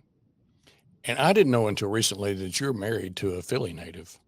I am. We were married in Philadelphia 21 years ago, Rachel. Yeah. Has she ever booed Santa Claus? Yeah, I mean, I just assume that those types of activities, that and battery throwing, are trained, or training that all Philadelphia residents receive early on. I understand that, and famously, the booing Santa Claus thing happened. And yeah, you say famously. We're probably dating ourselves. I don't know if people even know that reference anymore. But at one point, supposedly, Santa was booed at an Eagles game, I guess. Yeah, it would have been an Eagles game. It's true. It's really true. I actually recall that very well. Here's the interesting thing. You did also very well known about an op-ed that you did recently in Philadelphia. Mm-hmm. And this is something, I won't get you out on thin ice on this, but it's very well known amongst the chattering political class that there's a very deep divide inside of the Republican Party between the traditionalists, which are represented by George H.W. Bush, George W. Bush, Jeb, Reagan, all of these sorts of folks that were in service back during those decades and those presidencies, and the current nominee. Mm-hmm. And I've had people say to me, did you see that Mayor Holt endorsed Kamala Harris? Well, number one, this is the era of misinformation. So let me make sure that people are seeing this. David Holt did not endorse Kamala Harris. All right. And so what you talked about was virtue, the 3 C's, and how there's virtues and there's policy. And this is something, you're not an island on this. There are many, many Republicans who have said, we have to have a deep discussion about this. And if Donald Trump loses sometime this week, there's going to be a deep reckoning inside of the Republican Party. But before I get ahead of myself, could you, for those folks who may have went, he didn't endorse Kamala Harris, help us understand the op-ed, what you said in the op-ed and why it's important. Sure. I wrote a piece that was published in Philadelphia, which of course is in the heart of a swing state, that mentioned no names. It spoke to virtues that I look for in a presidential candidate. And really, I would say I look for those virtues in everybody that I think about in leadership positions.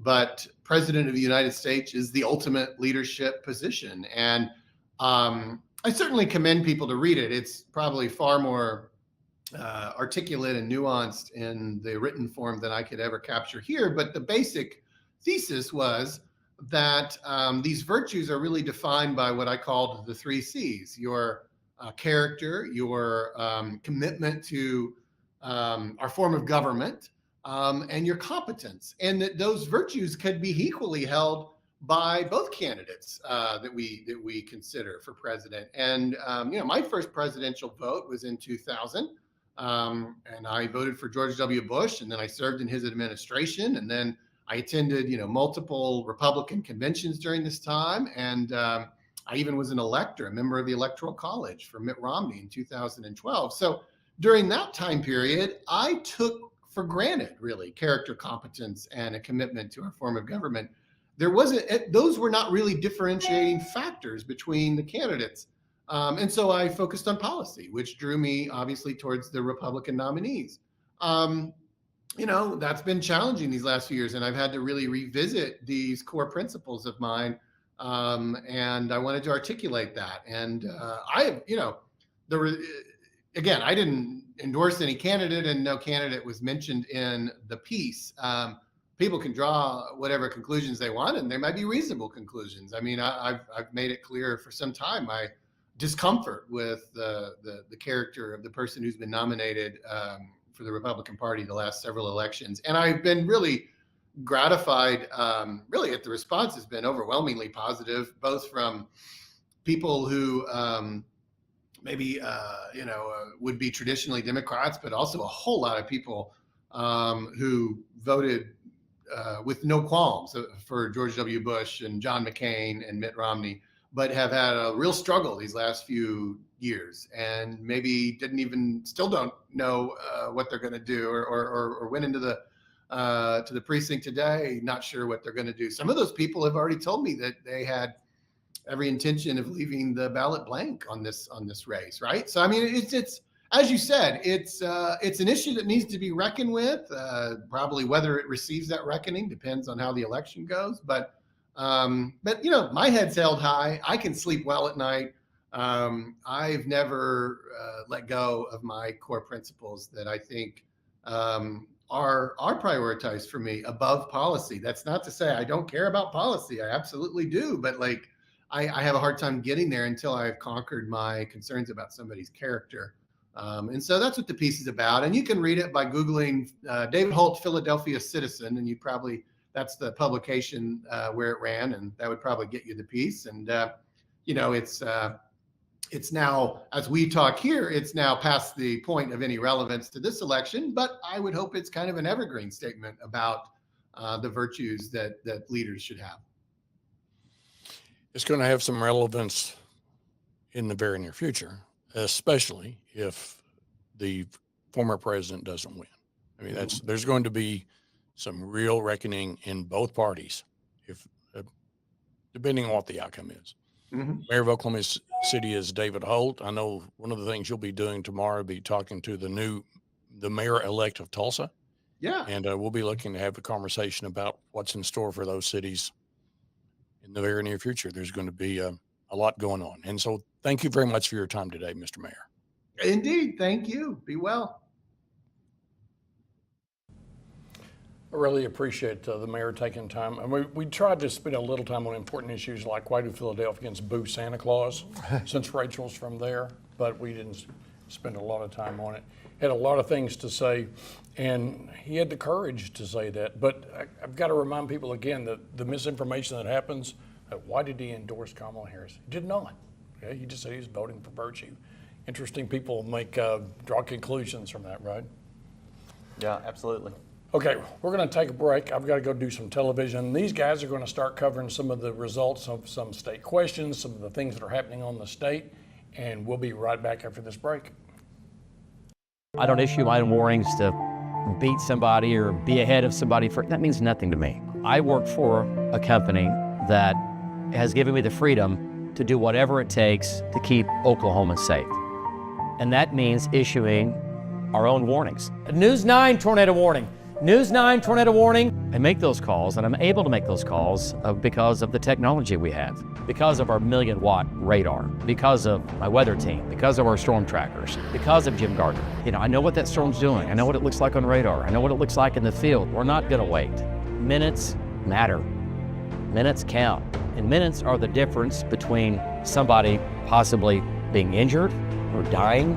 The delay that I've seen it's unacceptable to me. And I think a lot of that goes back to me storm chasing, giving people as much information as early as you can. That's what saves lives. That's why I do it. David Payne, the Oklahoma weather expert on Oklahoma's own News 9. Keep up with everything Oklahoma on News 9 Plus. It's the ultimate source for all things Oklahoma news and weather. See live breaking news, get important information, and stay ahead of severe weather, all with your locally owned station. Plus, see award-winning Oklahoma's own originals right on your TV. No antenna or cord needed. Download News 9 Plus from Oklahoma's own News 9. Mornings can be tough. One thing goes wrong and your entire day can unravel. But we are here to help you make a game plan. We've got your weather, hail, and especially a damaging wind threat. Breaking news. Police standoff with guns drawn. It really is a life or death situation. Traffic is moving so very slow. Nearly at a standstill. Everything you need to tackle your day here on your locally owned station. Because great mornings start here on Oklahoma's own News 9 This Morning.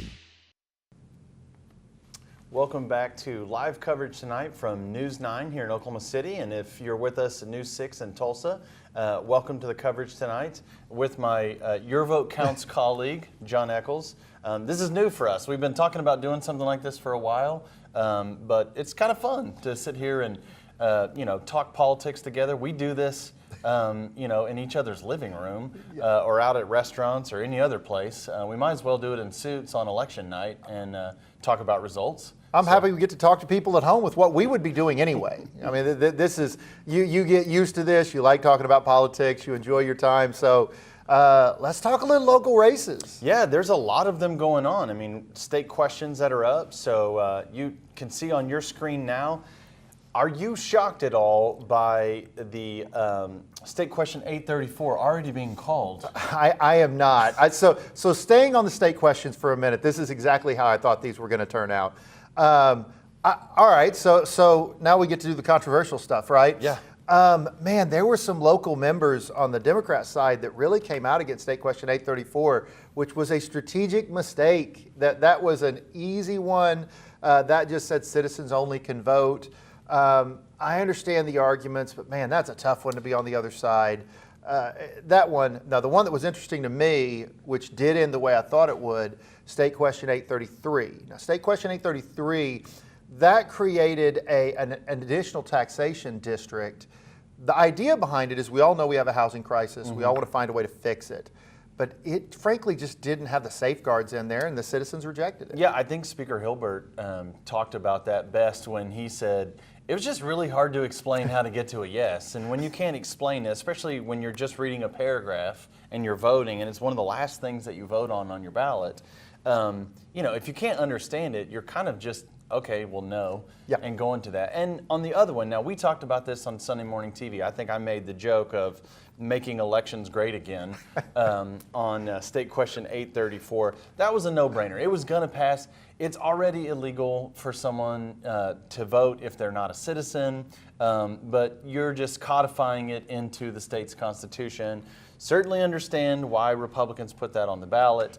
And I think everyone knew that was going to pass resoundingly. That was pretty easy. What people don't see is when you get off the air, when I immediately said, man, that was a good line. Like when you used it, that was pretty solid. Game has to recognize game. That was well done. That was part of a national effort. So the background behind that, I was floor leader when that went on the ballot. When we heard that the last day, there was a national effort. Admittedly, that's more of a problem in other states that aren't Oklahoma. But I think we're one of 12 states that was on the ballot. I think it was always going to pass. The part that I think is interesting, this is the first time a legislative state question has passed in a while. Yeah. There has been a significant history of legislative state questions going down. Yeah. It's about 50-50 on citizen initiative petitions. And then you even saw it with 833. I mean, I think 833 is going to go down resoundingly. Yeah. I mean, I think, and frankly, I voted no on 833. When I was at the ballot, I voted yes to put it to a vote of the people, but I almost always vote to send something to a vote of the people. I think it was, the question will be, will the legislature, the background there, they've been hesitant to send, they've been a little gun shy to send things to the vote of the people because there was a feeling no matter what was sent, if it came from the legislature, there's a good chance it was going to go down. The old adage, hate Congress, love your congressman. Yeah. So maybe that kicked some of that off. I also think there is a little bit, I talk about the getting a big head in 23rd and Washington, or 23rd and Lincoln all the time. Yeah. The idea in the legislature, we know best. Truth is we don't. Yeah. All power is inherent in the people. I think they should get to vote on more stuff. Well, John, I don't really know what you're saying because as a former member of the minority party, I didn't always get to do the things that I thought was best for the state of Oklahoma. Although I will say that I did get to do a vast majority of the things, and that was working with you and working with other colleagues. I loved what some of our guests tonight have said, talking about we have more in common than we have opposed. And, really digging into trying to fix things for Oklahomans. I loved hearing that from some of our guests tonight. So it was good. And maybe we can get some live reaction if we want to talk a little bit about what's going on with the U.S. House right now. Our U.S. House races are turning out kind of the way we thought. You got to hear Representative Bice earlier. 56 is about what you would expect inside that type of a race. Let's get into some of the state house seats right here that we see on our screen. Looks like Representative Dempsey is cruising to re-election down in the southeast part of the state. House District 4, Bob Ed Culver seems to have quite a big lead right now in 12. That one's going to be a new representative, so it looks like Chapman is in the lead in that race. We've got a re-elect for Representative Fettgetter in House District 16.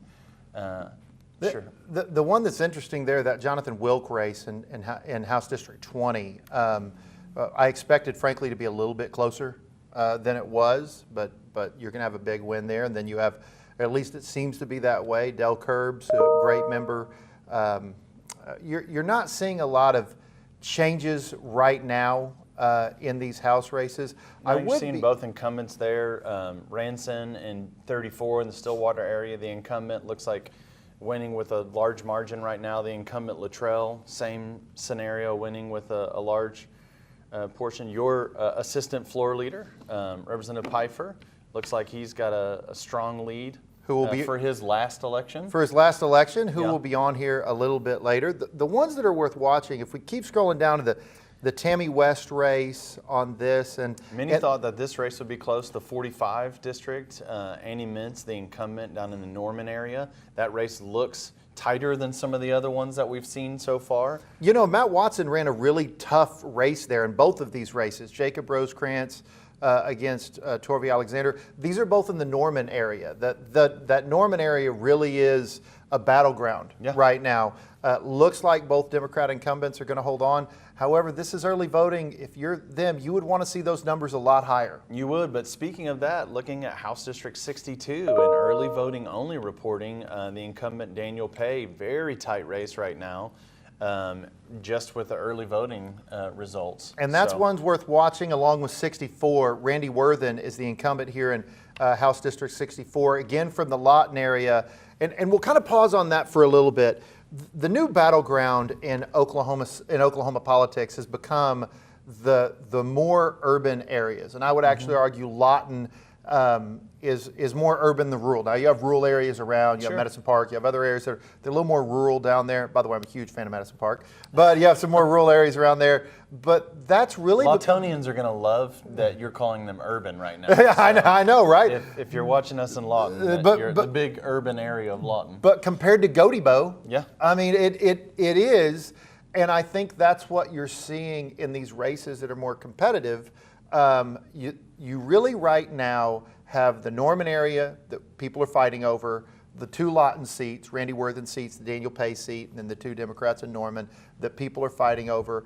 On the House, those are the battlegrounds. Now we'll be looking later. There's a couple Northwest Expressway seats we need to be looking at. Well, and you heard Congressman Cole talk about that Democrats used to have more of rural, and the Republicans really controlled the urban, and that's kind of flipped now, where Democrats now in Oklahoma are more solidified in some of those urban seats and Republicans much more in the rural area. And I think, to your point, that's kind of maybe spreading in that Lawton area now. Yeah, and we've even been texting our friends while we're on here.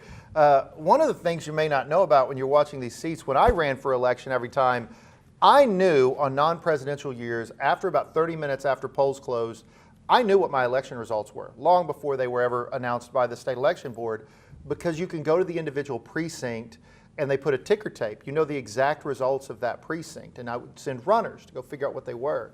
I think we're going to start getting some text soon on these Northwest Oklahoma City seats, whether it's Tammy West, Eric Roberts, where we'll know the results of these probably sooner than they're going to know on the state election board, because they're going to have runners that will end up letting us know.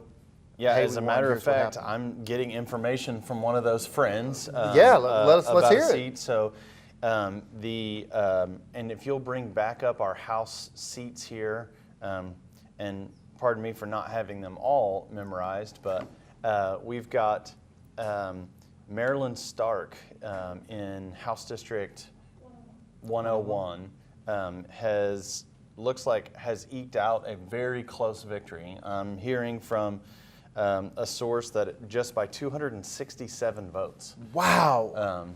So that one appears to be a very tight, close race and a win for the incumbent, Marilyn Stark. And then hearing another, Max Wolfley, a very close race, but is being called by friends in a victory in that race. So Max Wolfley in a close race. That's a Midwest City area. These are races we knew we would watch. Representative Stark winning, I think, her 4th term, so she'll be going to her 8th year. Representative Wolfley, I think, winning his 3rd term. Marilyn Stark, a former nurse. Max Wolfley, a former educator. in there. And that's another thing I think people don't know about the Oklahoma House of Representatives and frankly Oklahoma Senate. I'm sorry, seat 100 for Marilyn Stark, having won that seat. And that's one, this is the benefit of knowing people. I mean, that right now there's one of 14 in the election, but we can tell you right now what we're being told from the campaigns. Those are who won the seats, Marilyn Stark and Max Wolfley. And again, that's because how good the Oklahoma election system is. Because they have that ticker tape, every single precinct, they know exactly who would be there. And as a matter of fact, you probably did this too. I would send runners on election day and I would be sitting with my computer in a spreadsheet, putting them in so I would know how did those elections end. And I can tell you just from experience, having won a very close race and having lost a very close race, I mean, it's a exciting night for candidates, but these candidates have poured in hundreds and thousands of hours of work in order to, go talk to the folks in their community and tell them what their story is. And to come up, that short is tough. Well, and two big ones worth watching, though. There are two major races in Oklahoma County and Tulsa we haven't talked enough about. One is Sheriff Tommy Johnson. If you have Marilyn Stark, Max Wolfley winning, that's a good thing for Tommy Johnson. We're going to be looking, because that's not going to be called for a while. These races are going to take a while. But that is a good thing. You see right there, 51-48. But if we know these close seats were pulled out by the Republican, that's a good for him. You also have, just as an important a race, the mayor's race in Tulsa, which Monroe Nichols served with Monroe in the House. Former House member. Yeah. Former House member running against Karen Keith, a very popular county commissioner in the Tulsa area. Monroe was up in early voting.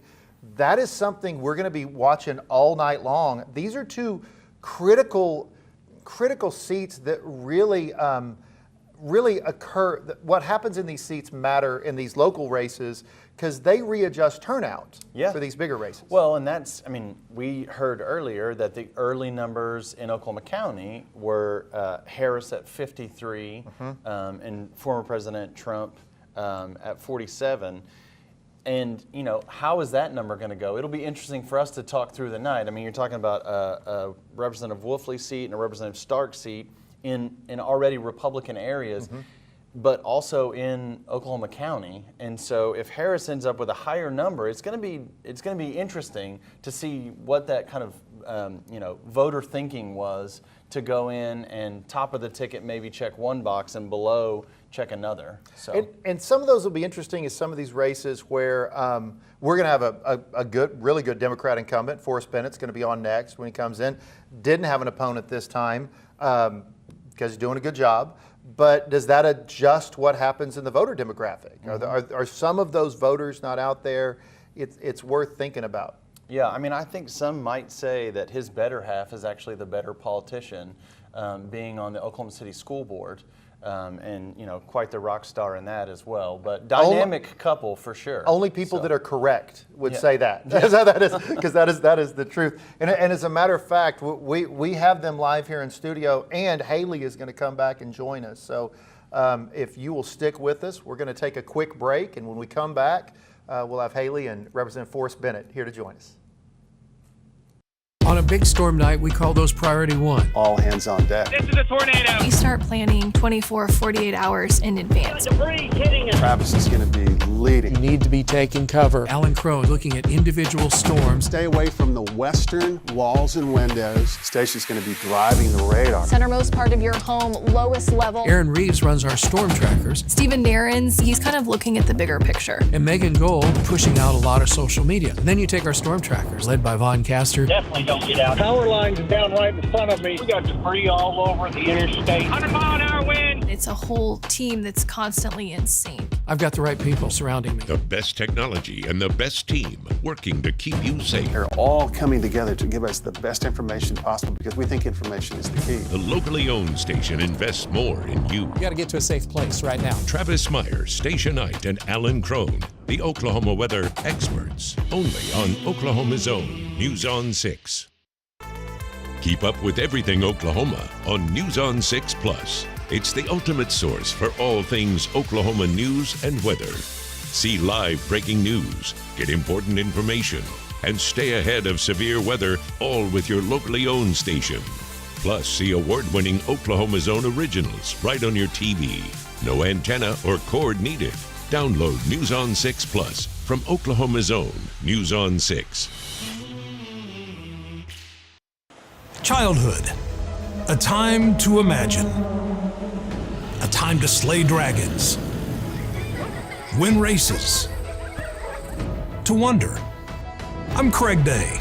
I'm on a mission to help make childhood all it can be in our state. I work every day to bring you information to help you make your best decisions, to keep you informed, and our kids imagining. Focus on Kids with Craig Day, only on Oklahoma's Own News on 6. And welcome back. Thanks so much for being here with us tonight. I'm Haley Wager, the Capitol reporter here at News 9. We are now joined by State Representative Forrest Bennett. Hello. Thanks so much for being here with us tonight. Happy to be here. So we have quite a few state seats that, your colleagues are working to keep this year. Kind of, how are you feeling going into tonight? How are you feeling, all around? It's tough, as my colleagues here know, because we know how hard these folks work. And I know you all were talking about the Shante Gilmore, Maryland Stark race. That was a tough loss, but I, as an eternal optimist, sort of that Irish optimism that I've got, yes, it's sad, but it shows that that district and Oklahoma County generally are moving towards my party. And I think, as we spoke about it a little bit earlier, a lot of this has to do with all due respect to Leader Nichols, that folks are frustrated by the lack of focus on issues that they see as being the everyday issues for them. And I mean, if you think about how I think one of the bigger narratives of this election cycle at the state level was the justices, I think that frankly is a distraction from sort of the everyday bread and butter sort of kitchen table issues that folks care about. And so regardless of the results tonight, and I think that my colleagues who are fighting to retain their seats are going to be successful, I think that we're seeing a move towards Democrats, not just because we have great ideas, but also because there's a frustration about the state of government in a larger way. Just talking about the Supreme Court justices, there was ads on both sides. There was a lot of attention put on that when that's not really been that big of an issue in the past. How do you think it's going to fare tonight? It's neck and neck right now. Mm-hmm. Well, I just think it's a sad reality that it's been politicized in this way, and I think it leads us down a dangerous path when we start politicizing that branch of government that's supposed to sort of be held apart and sort of above the political fray. But it obviously speaks to what folks are thinking about, and I think that everyone is feeling a sense of sort of being in their political corner right now. And when you have well-heeled, moneyed organizations going out and trying to paint these justices as being partisan in some way, when in reality they're not, and they've just been doing their job as legal scholars, this is the result. And as I said earlier, I hope that this is a one-off situation and that we can get back to less of a silly season next time around. But I know it's an early night, and there's going to be plenty more silliness before we're all done.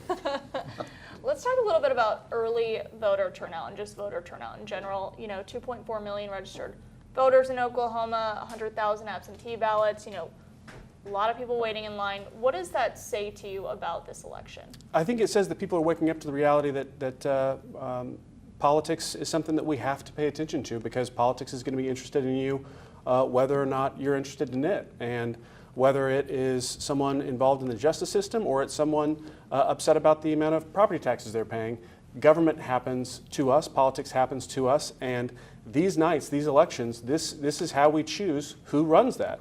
And I've had a great time working with Leader Nichols and had a great time working with former Representative Dunnington. But as John well knows, I have my frustrations with the way that things go there, and I think about, this election is tough because I think in corners of the state it's been a referendum on incumbents and on largely sort of the movement that Ryan Walters has created, but he's not on the ballot. It's simply allies or foes of him that are on the ballot, and that's been a big conversation at the block level. Conversations about Bibles in schools, conversations about whether our State Department of Education is working for teachers or working against them.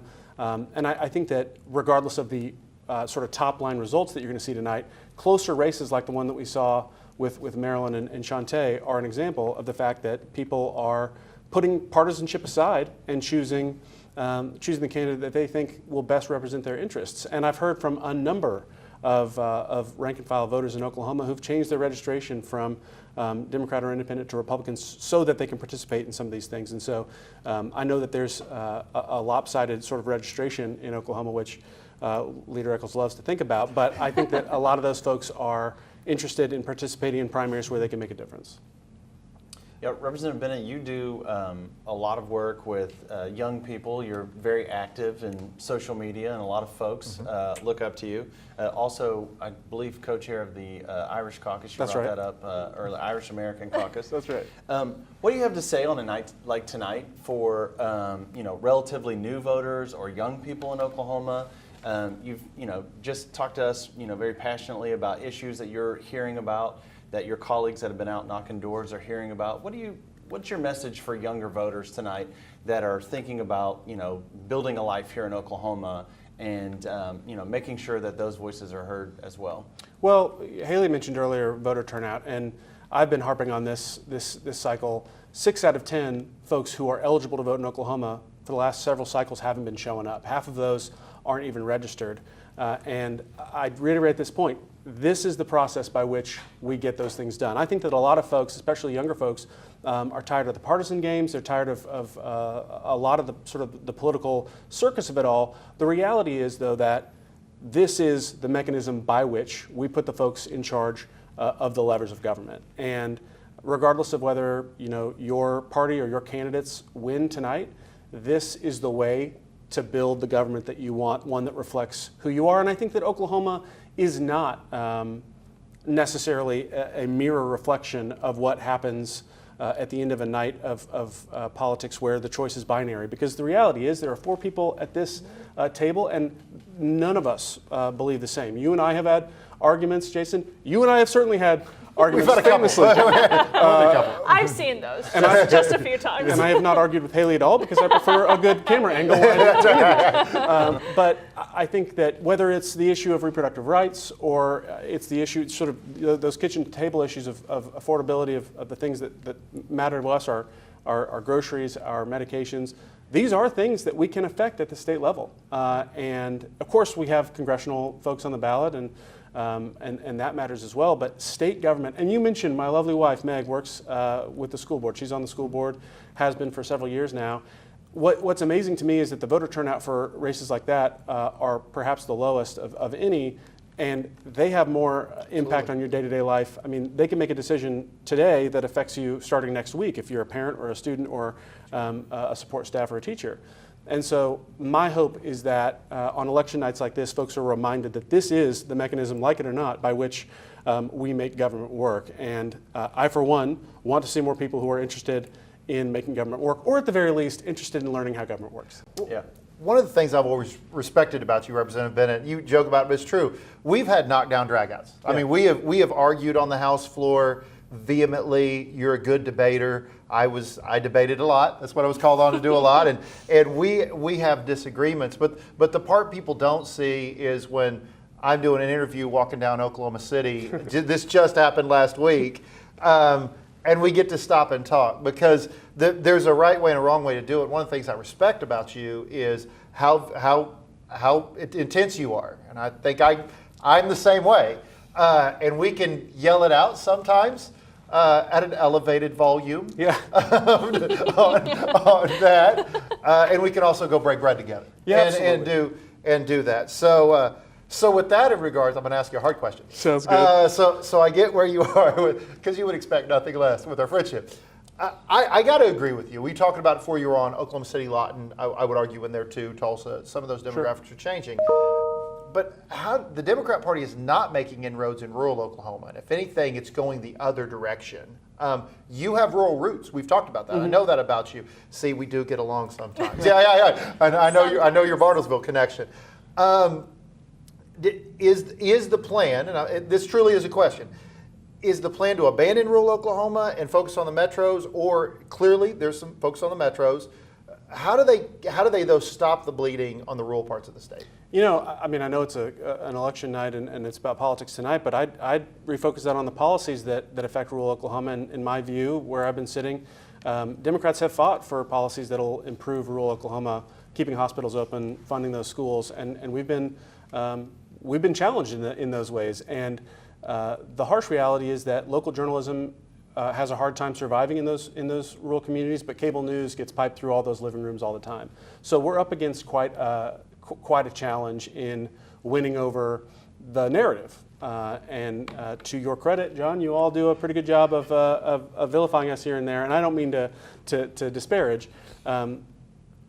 It's hard because I find myself sort of stuck between this wanting to get out, across Oklahoma and say the same things to the voters that I've said to your face, and wanting folks to understand that politics can be something warmer than what they see in 90-second sound bites on the local news. And Haley knows this. She has to figure out how the mechanisms of government work when she's doing her reporting, but she has like a minute and a half or 2 minutes to put those packages together, and the nuances and sort of the context of things don't always shake out in that. And so we need more resources to be able to get out and talk to rural Oklahomans and suburban Oklahomans and ex-urban Oklahomans and any Oklahoma, wherever they are, to explain what's going on and separate ourselves a little bit. And I proudly voted for Kamala Harris and Tim Walz. I think they're great. I think specifically Tim Walz represents the kind of Democrat that you see all the time in places like Oklahoma and the middle of the country.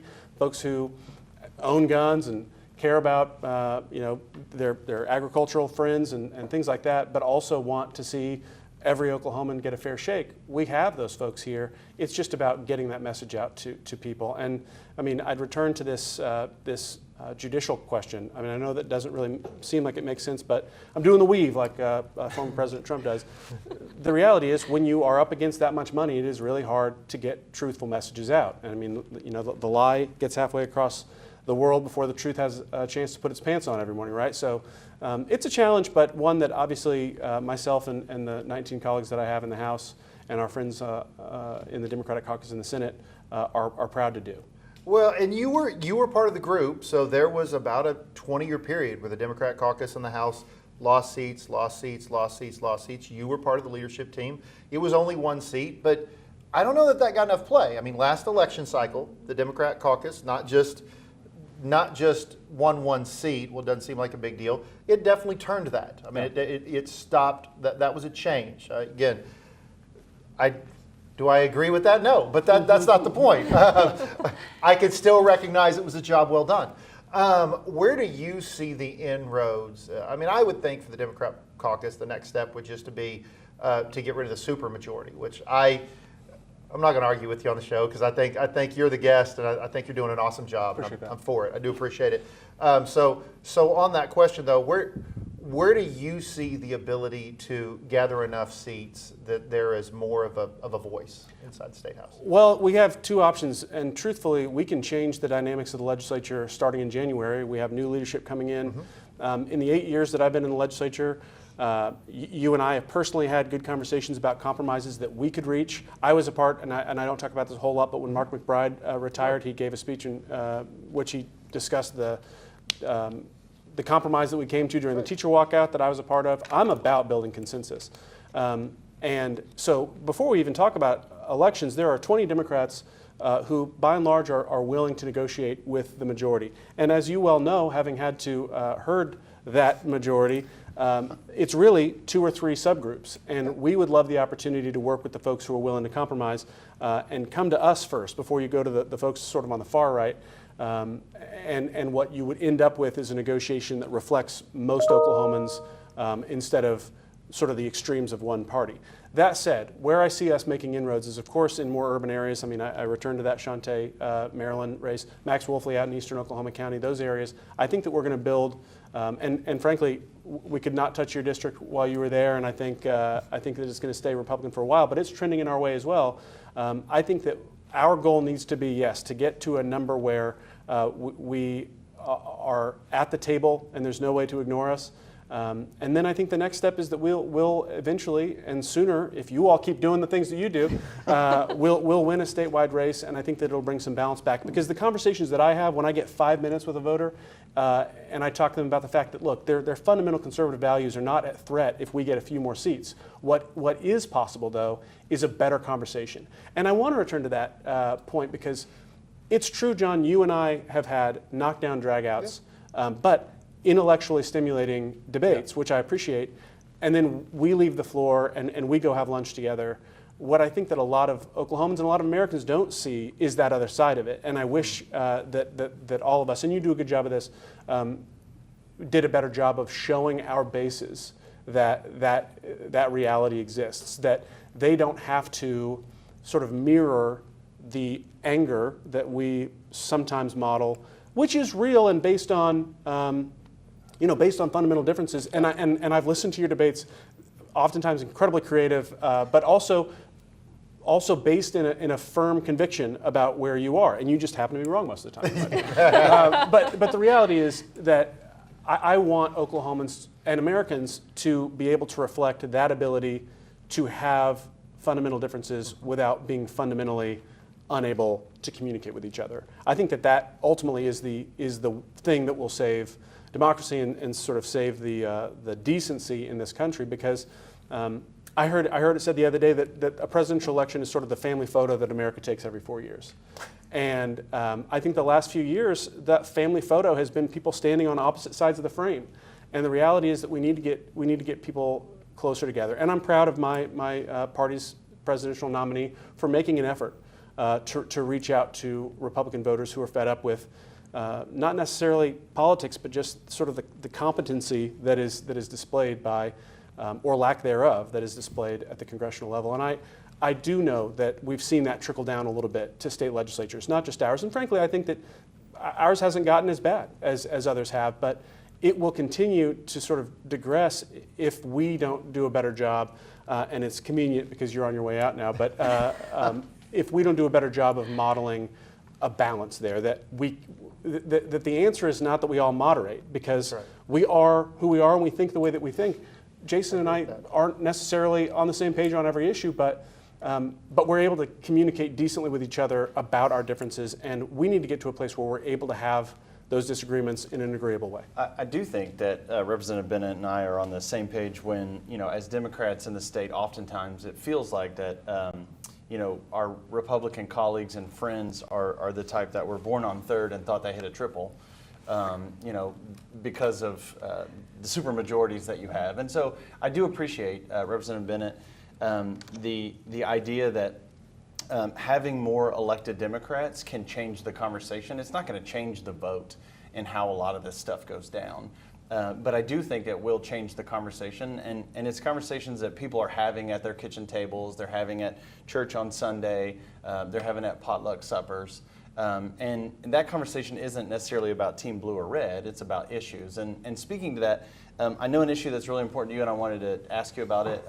You have been very outspoken among members about issues of mental health in Oklahoma. Great night to talk about mental health. Yeah, and we've talked a lot this evening about anxiety on the show, anxiety that people are feeling tonight in general, just about how the election cycle goes. I loved your analogy of the family photo. But your work on mental health, anxiety Oklahomans are feeling tonight, what message do you have for Oklahomans, to kind of ease some of that anxiety, and what message do you have kind of going forward about what else we can do on issues of mental health here in our state? Which camera do I look into? I've been doing this for 8 years. If I can do it, you can do it. No, I remember 2016. I'd worked for a long time, had wanted to be a part of the legislature for a long time when I ran. And that was an awesome night for me until I reached the end of the room where my watch party was happening, and I glanced at the TV and saw that President Trump was about to be president. And for my household, that wasn't great, and there was a lot of sadness there. But we picked up the next day, and in fact, my wife and I are planning to go on a hike. The Republicans have told me to take a hike enough that we're going to actually do it. But I mean, truly, I mean, this is pretty granular stuff, but take care of yourself and get out and get some fresh air and get some sunlight. And remember that politics is simply the mechanism by which we assemble a government to take care of ourselves. But the best way that we take care of each other is by taking care of ourselves, taking care of our neighbors. And Oklahoma is famous for having the Oklahoma Standard, and there's no partisan affiliation to that. But obviously, at the legislative level, we should continue to do stuff to destigmatize that, and I credit both of you for being out front on that, especially you, Leader Eccles.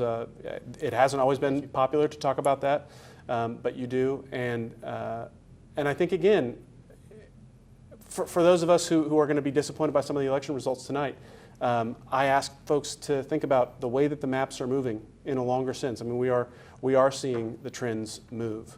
We are seeing folks. I think Oklahoma County is heading in a bluer direction, and it's just going to take time. But I have friends who have left, gone to places that they thought they would feel safer and better, or whatever it was, and many of them have come back because they want to be a part of the change that's happening in Oklahoma.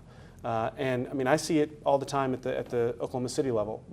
Our city council has moved sort of in a more diverse direction.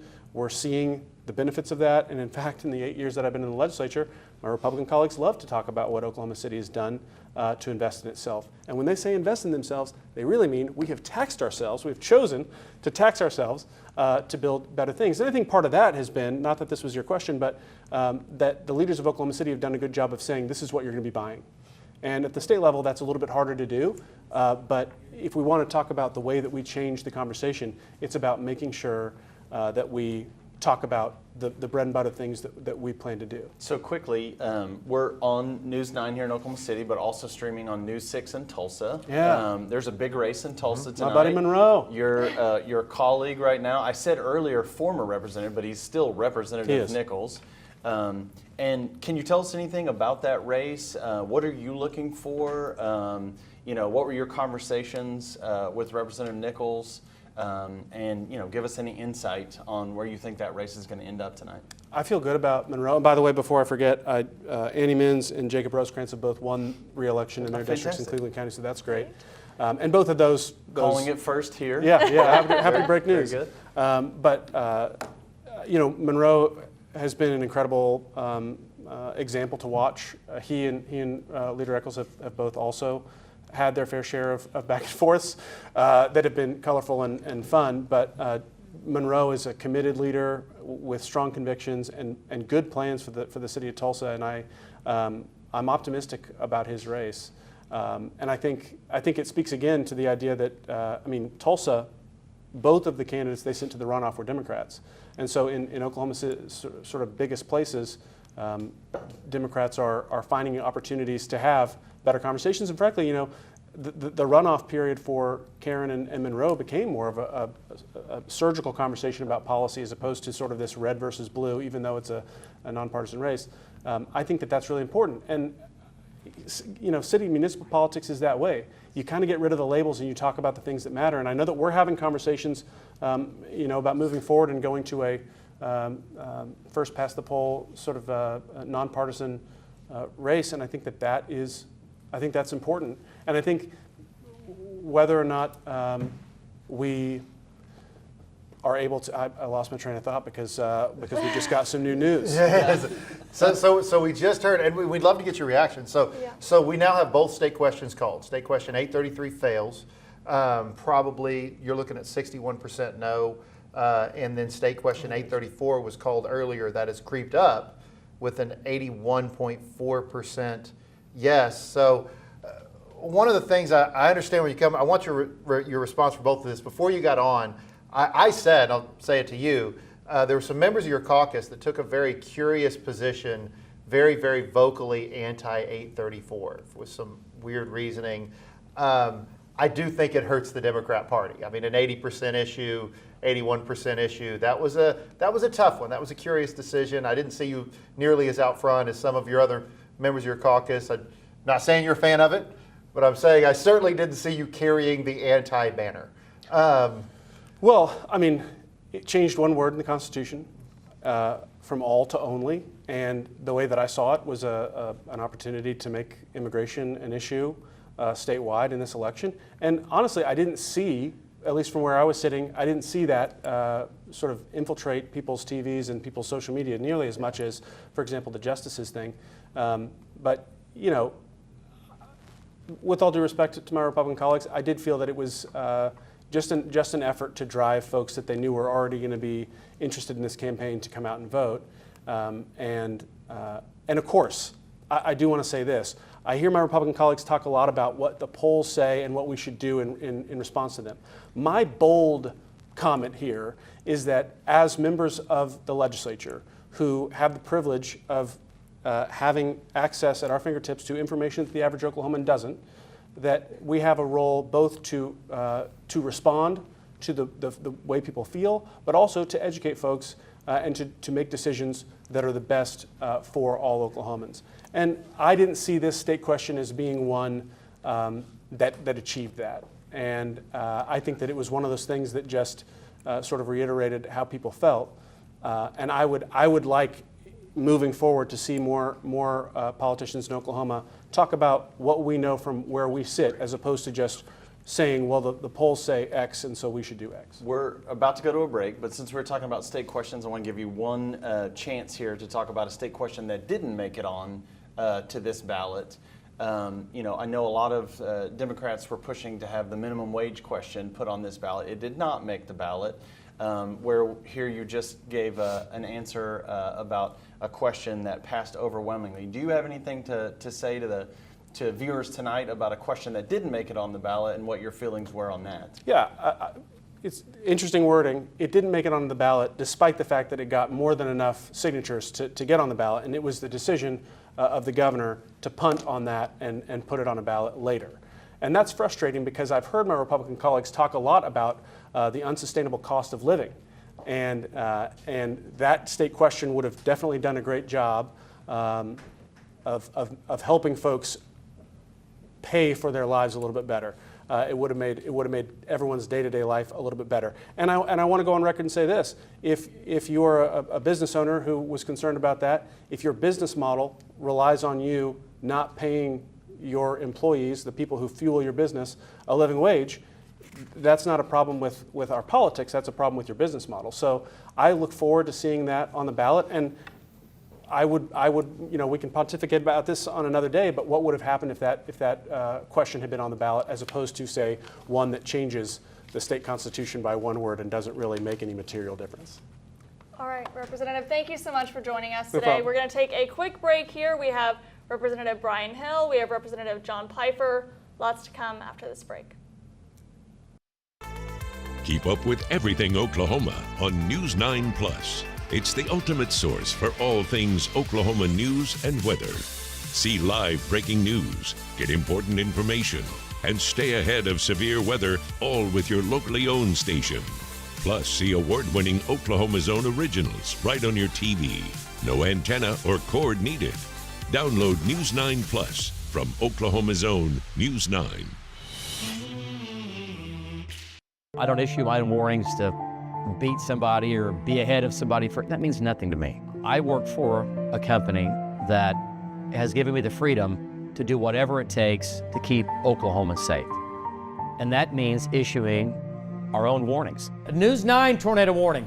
News 9 tornado warning. I make those calls, and I'm able to make those calls because of the technology we have, because of our 1,000,000-watt radar, because of my weather team, because of our storm trackers, because of Jim Gardner. You know, I know what that storm's doing. I know what it looks like on radar. I know what it looks like in the field. We're not going to wait.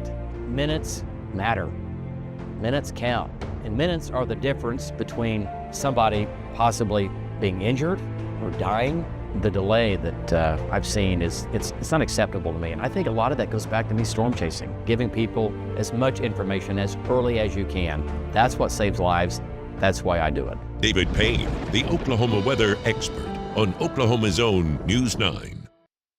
Childhood, a time to imagine, a time to slay dragons, win races, to wonder. I'm Craig Day. I'm on a mission to help make childhood all it can be in our state. I work every day to bring you information to help you make your best decisions, to keep you informed, and our kids imagining. Focus on Kids with Craig Day, only on Oklahoma's own News on 6. Mornings can be tough.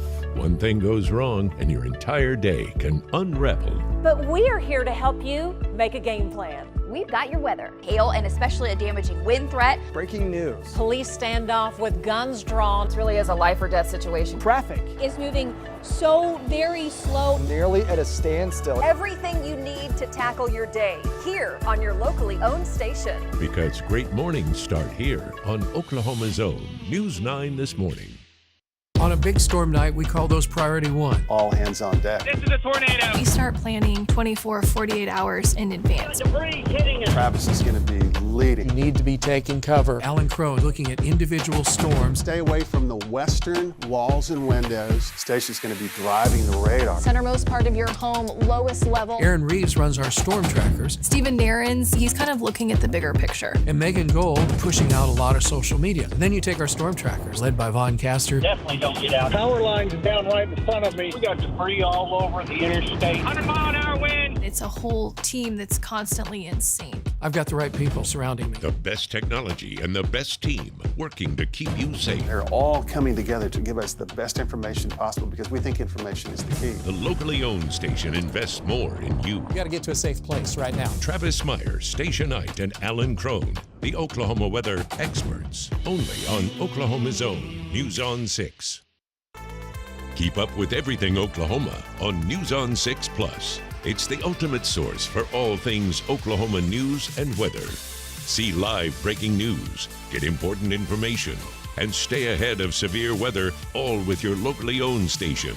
Plus, see award-winning Oklahoma's own originals right on your TV. No antenna or cord needed.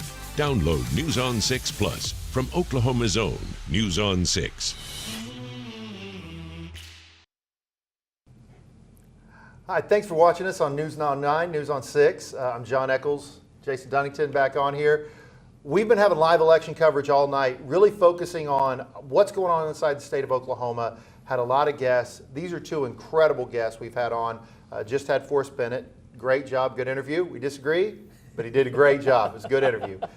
You also have a high bar. Two of my dear friends, Deputy Majority Floor Leader John Pfeiffer, from Mulhall area, Orlando, and my friend and my neighbor in the House, Brian Hill, who is out in the Mustang area. Gentlemen, thank you so much for being on.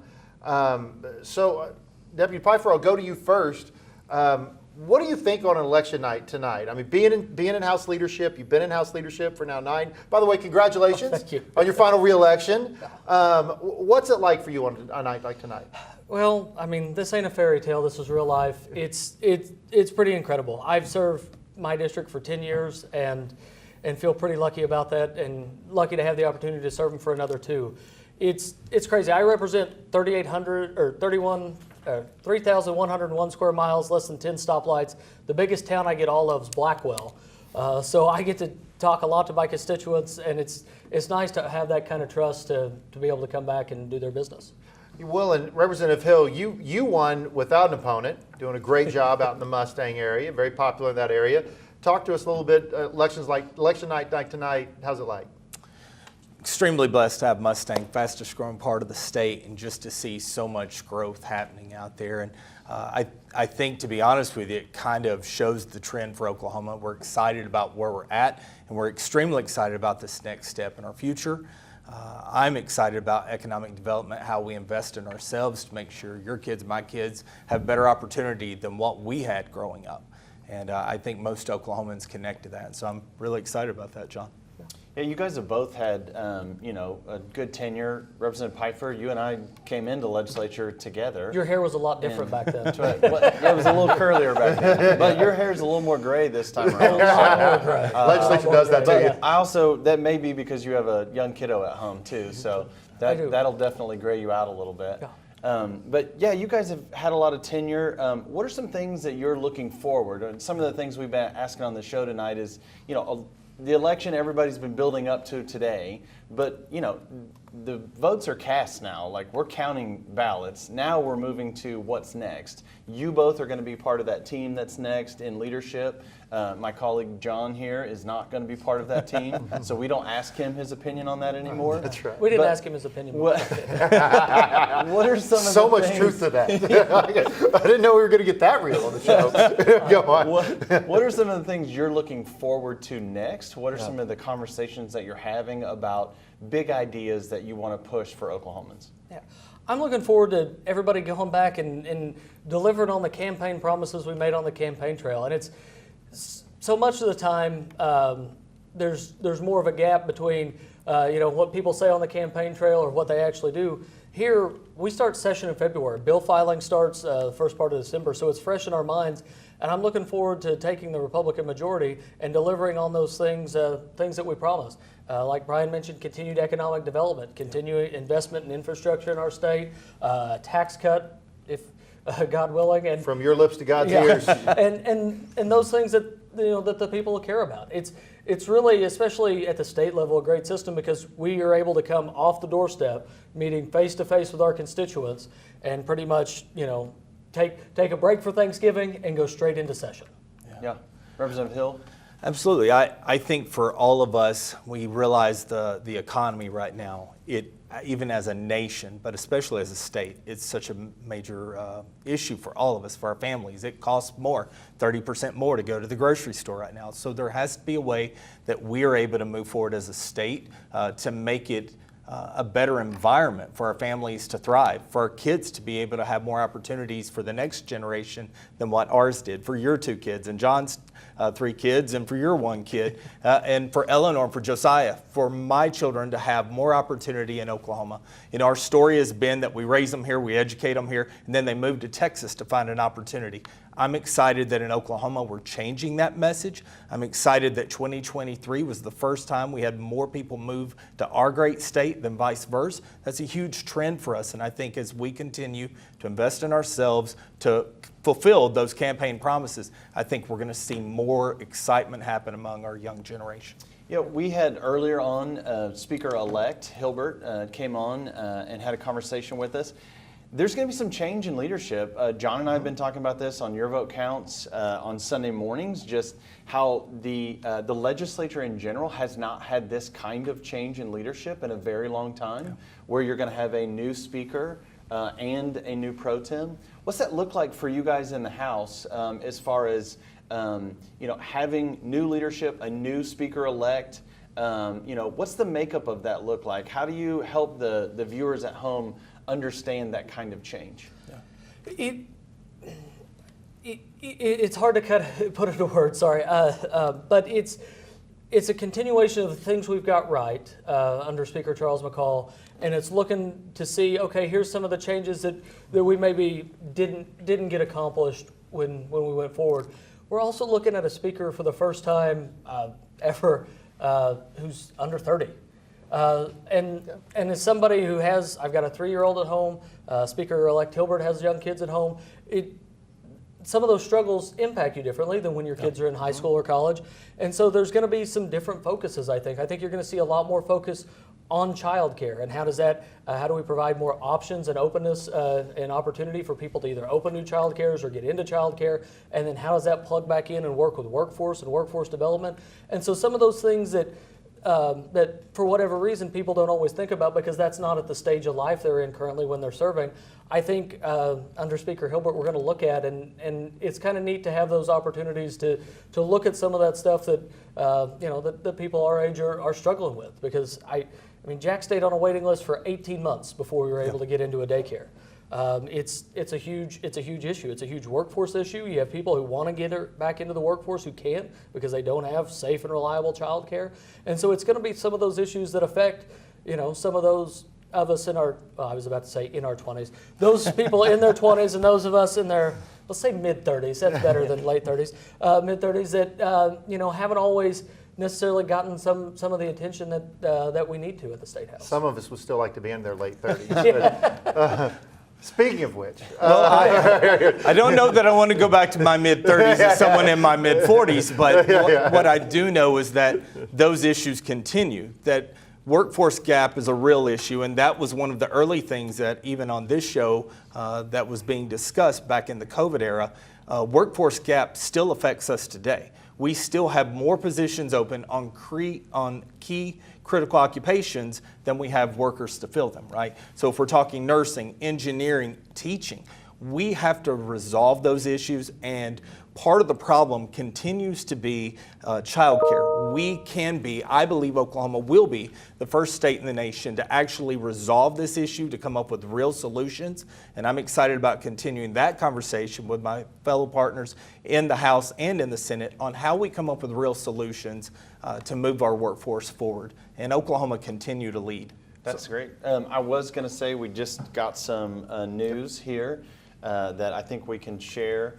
It looks like that Congresswoman Bice will be reelected in the Oklahoma City County area. So just had Congresswoman Bice on the show earlier tonight. She seemed very confident about that race, and it looks like now that race has been called. So speaking of some races that have been called, would love to get you guys' opinion on, we had looked at earlier, something that's getting a lot of discussion tonight is the retention ballot for Supreme Court justices, and would love to get you guys' opinion on this. I think you can look at the screen like we can here. Representative Pfeiffer, let's start with you. Being a member that serves a district with only 10 stoplights, what does that vote for a retention of a Supreme Court justice like in a district like yours that maybe is different for someone like Representative Hill, who has one of the fastest growing counties in the United States, in Canadian County? My district is a very conservative district. They tend to vote very, very heavily Republican, and so some of the messaging about how these three justices were, appointed by Democratic governors, and how liberal they were, I think really resonated in my area. I did find it interesting. A commercial I watched the other day that talked about don't let special interest money buy this judicial election, and all I could think to myself was, well, didn't special interest money pay for this ad too? I mean, at the end of the day, you have special interest money on both sides, and that's fine. But what we're really seeing here in state history, since we went to the judicial retention ballot, we've never had a judge removed by that. We've never even had one less than 60%. No. Right. No. And that being said, we've also never seen anybody mount a actual campaign against a set of justices before. So this is, if nothing else, it's been very interesting to see how this process plays out. It's going to be interesting to see how, if this kind of systemic vote no closeness is going to trickle down into those lower, appellate courts, Court of Civil Appeals and Court of criminal appeals. If they're going to split, if they're really going to think about it and say, okay, no, we're, the vote no people, are we really just going to vote no on these three justices, or you just mark no down the ballot and go through? So this is historic. This has never happened before. So if nothing else, I think it's going to be extremely close and interesting to watch. Well, one of the things before we go to you, Brian, we got it up here too. It was on the Supreme Court justices. it did not work on the down ballot. The down ballot appeared to be. They appear to be retention. You have Tim Downing in there, Thomas Prince, that have all appear at least to have not been. It's been about those three justices. Representative Hill, what do you think about what we're seeing here? That's the part that I found fascinating. Right before we went on air, I took a look at it, and although those three, they're the shining significant part of it, but their names were on the same list that other groups had to vote no against. Those were still retained on the Court of Civil Appeals, and I find that fascinating. So the dollars are where it really came down to. It was about airplay. It was about mailers. And I think that's what we have to continue to be aware of. I was in one town hall where this was brought up, and my statement was, if you're for it or if you're against it, that's great, but know why you are, right? Be an informed voter at all points, because if it's just about the next mailer or the next ad on TV, then if I outspend you, I win. And our election should never be about the spend. It should be about the purpose, about the candidate, about the subject. And I think that's really important. And maybe in this subject it was, But I do find it fascinating that the down ballot didn't reflect that in the same rhetoric that I heard. I will say it appeared to me, if I'm looking at messaging, that the no vote had a clear message and they had an explanation why. The yes vote, vote to retain, tend to be more, it was out of state money. That one's always been weird. We don't know that. These are dark money packs. I mean, that's just flat out made up conjecture. Yeah. Because the amount of money, was some of it out of state? Probably. And I think there's a lesson that if you have elections, it's going to be political. Yes. There's going to be campaigns. And I think a lesson here is I think people are kind of learning how to run campaigns on judicial retention. If you're going to have elections, yeah, I mean, John, elections happen. So, I think that's maybe the viewers might be interested then in the next question on that is that a good thing for us to spend, this kind of dark money on Supreme Court, retention ballot? Should we expect to see this in the next election, the next, group of justices that will be up for retention? Should we expect to see this kind of money in? Are we not politicizing the judiciary in a way that, maybe Pandora's box that we don't want opened? I'll get you guys to. I have an opinion. Right. I'll go down.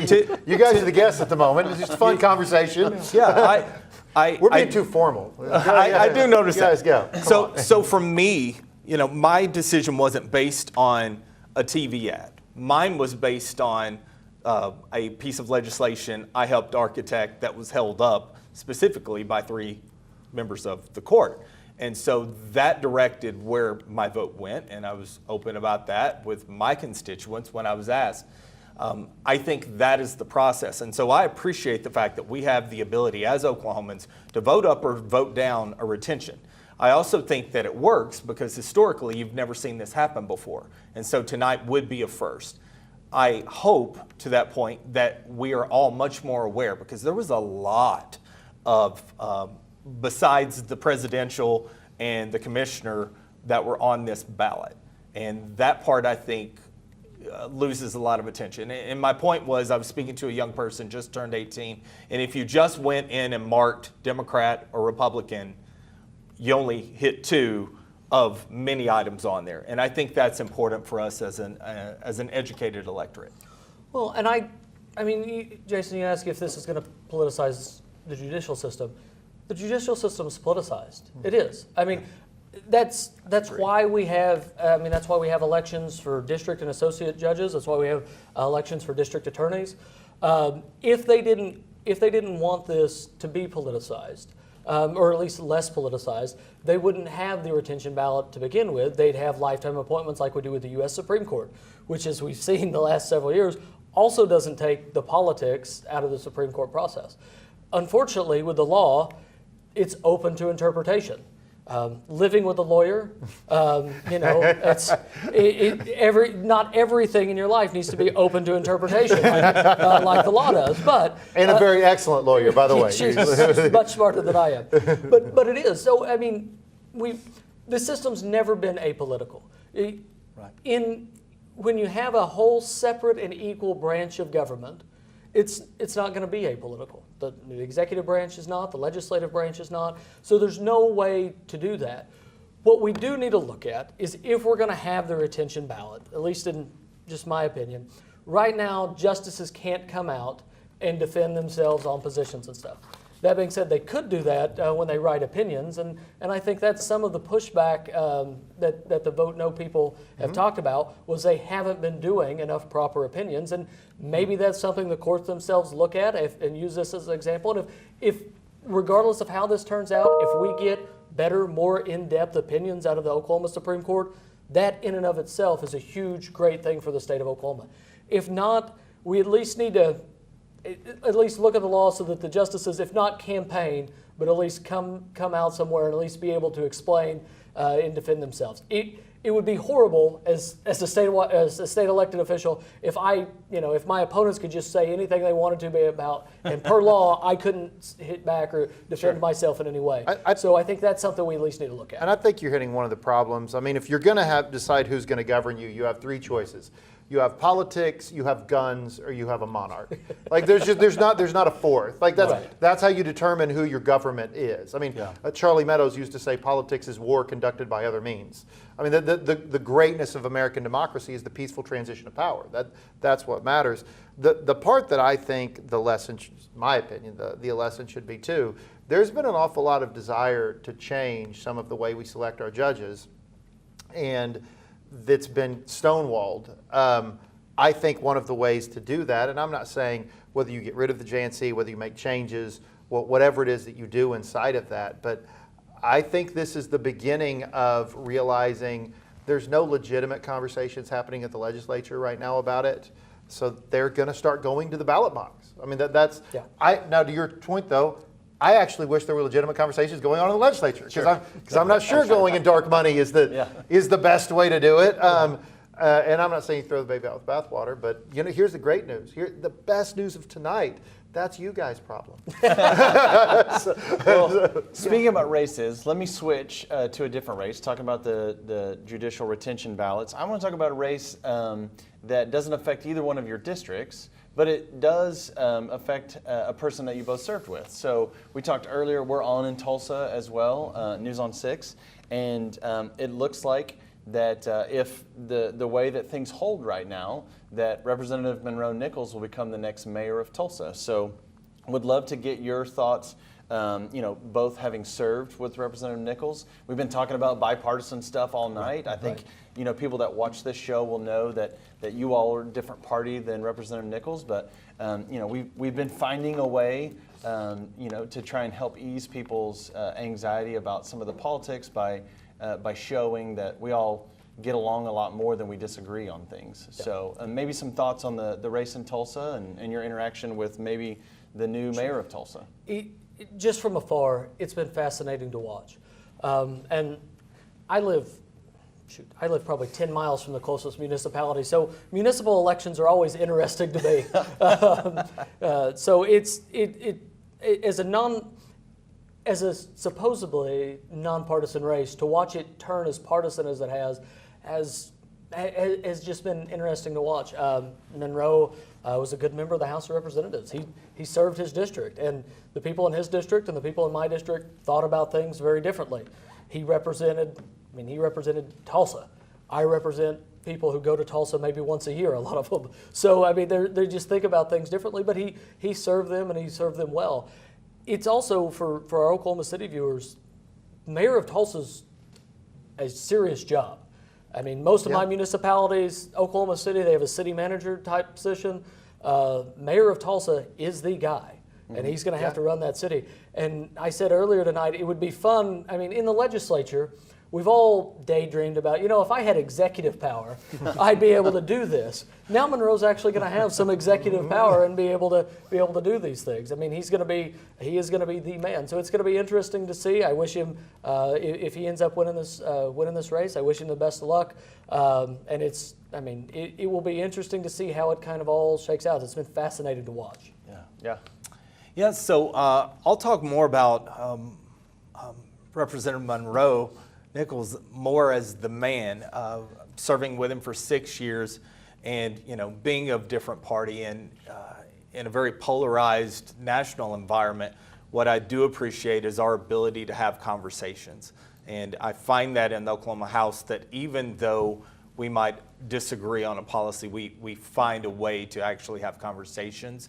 And what I appreciate as someone that, my district, House District 47, it's 70 square miles now, but roughly 58 miles of that is greater Oklahoma City. So I work with with Mayor Holt in order to get good done for House District 47. And I think that relationship is important. And so knowing that, I think it's going to be important for our representatives in the Tulsa area to be able to have a face that they already know, to be able to work with. And though we may not always agree, I have found him to be very reasonable in his ability, extremely civil, and always willing to have a conversation to do what is right for Oklahomans, and I appreciate that. And we had Mayor Holt on earlier this evening, giving some of his comments. I think he'd probably say that he also has a real job as mayor. I wouldn't. No, I'm just teasing. and he would. No, own it. I don't know that you're wrong. But it's a different form of government. It's a totally different form. Yeah. Oklahoma City has a city manager that runs a lot of the city, right? And the mayor of Oklahoma City is all 700 square miles of it as well. Yeah. For now, I would it say being a real city with a real mayor. You won't find a better hype man for a city than Mayor Holt, as an Oklahoma City resident. You got to give him that. Yeah, absolutely. And the man's got game. And, well, and it's been interesting, too, the numbers we're seeing right now. Vice President Harris looks like she has a very good chance of winning Oklahoma County. Monroe won where it certainly looks like President Trump is still going to carry Tulsa County. We've been talking a lot on the show so far, and as a matter of fact, I just got a president by county update, and as of now, President Trump, or I should say Vice President Harris, is up in Oklahoma County. We talked a little bit about the rural-urban divide inside there, and the Democrats have talked openly about their plays in urban Oklahoma, and we have, frankly, I mean, I would argue Mustang is urban Oklahoma. It's at least suburban. Suburban. I mean, I grew up a South Oklahoma City kid. When I grew up, I mean, if you're talking about, the 80s and 90s, when I grew up, you could make an argument Mustang was rural. I mean, I live in a home that was a grass pasture when I grew up as a kid. But, I mean, certainly in Mulhall, Orlando, you and I had a great time in your district, driving all the way through, and thank you for having me. And I've been spending a ton of time in rural Oklahoma. What do you see the future as it looks like? And I'll preface it with this. It certainly looks like the same party in the Oklahoma House is going to hang on to every seat. What it appears. I mean, that's what's going to happen. How does that divide play out in the Oklahoma legislature? There's always been the rural-urban divide, and on certain issues, it gets even harder than the partisan Republican-Democrat divide because we do have different needs. And just this isn't my district, so I can talk about it. But like when Oklahoma City pulled water from Canton Lake here just a couple weeks ago. Thankfully, we've gotten rain. Thank goodness we've gotten rain. But it really upset the people of Canton. Now, granted, Oklahoma City paid for Canton Lake, but everybody's forgotten that. So we're going to continue to have those issues and divides. Water, infrastructure, schools, things like that. How do we divide this up? And for too long in the legislature, we've done this, okay, Oklahoma City got something, so now Tulsa has to get something, and now rural Oklahoma has to get something. This kind of one-to-one-to-one matching, and we've got to break away from this. Yes. And if it's good and benefits Oklahoma City, it benefits the entire part of the state. Oklahoma City is where a vast majority of the constituents who live in my district come to, especially to see specialists and doctors and things like that. I mean, Oklahoma City is the city that we come to. When we talk about, we're going to go to the city, it's Oklahoma City. The same can be said for Tulsa in the eastern part of the city. And rural Oklahoma has tons of vibrant communities, but we've got to get and break out of this habit of, okay, Oklahoma City got something, so Tulsa got something, so rural Oklahoma got, in some cases, two things, because there's a lot more of rural Oklahoma than just Oklahoma and Tulsa County. And so we've got to start looking at it less as a divide and more about what helps raise Oklahoma City up, helps raise us up. The Thunder basketball programs and stuff are a great example. Oklahomans all across the state support the Thunder, and it's easy to do right now. It's a lot easier to support them than our college football teams currently. I shouldn't have said that. Sorry. It's bringing me back to my good old days as an OSU fan where we were bad, and when we won, it was exciting, but we didn't expect to win, so there was no pressure. Yeah, we just have the excuse of being in the SEC. Only on election night would you bring us something more depressing. But having the Thunder here has not only benefited Oklahoma City, but it's given a fun things to do for everybody across the state of Oklahoma. I have lots of season ticket holders in my district who make the long drive in, and they come in and they eat. Sometimes they stay the night. I mean, so things like that don't just benefit Oklahoma City, they benefit the state as a whole. And we need to remember that at the legislature instead of being as territorial as we are, especially when it comes to appropriating dollars. Will you all help us pay for the new arena? Before we go to break, I'm going to give you a quick last word, Representative Phil, then we're going to take us to break. Absolutely. I think, much like my good friend was talking about, we have this idea of how we invest in ourselves. And I believe that's what's going to be part of our narrative moving forward.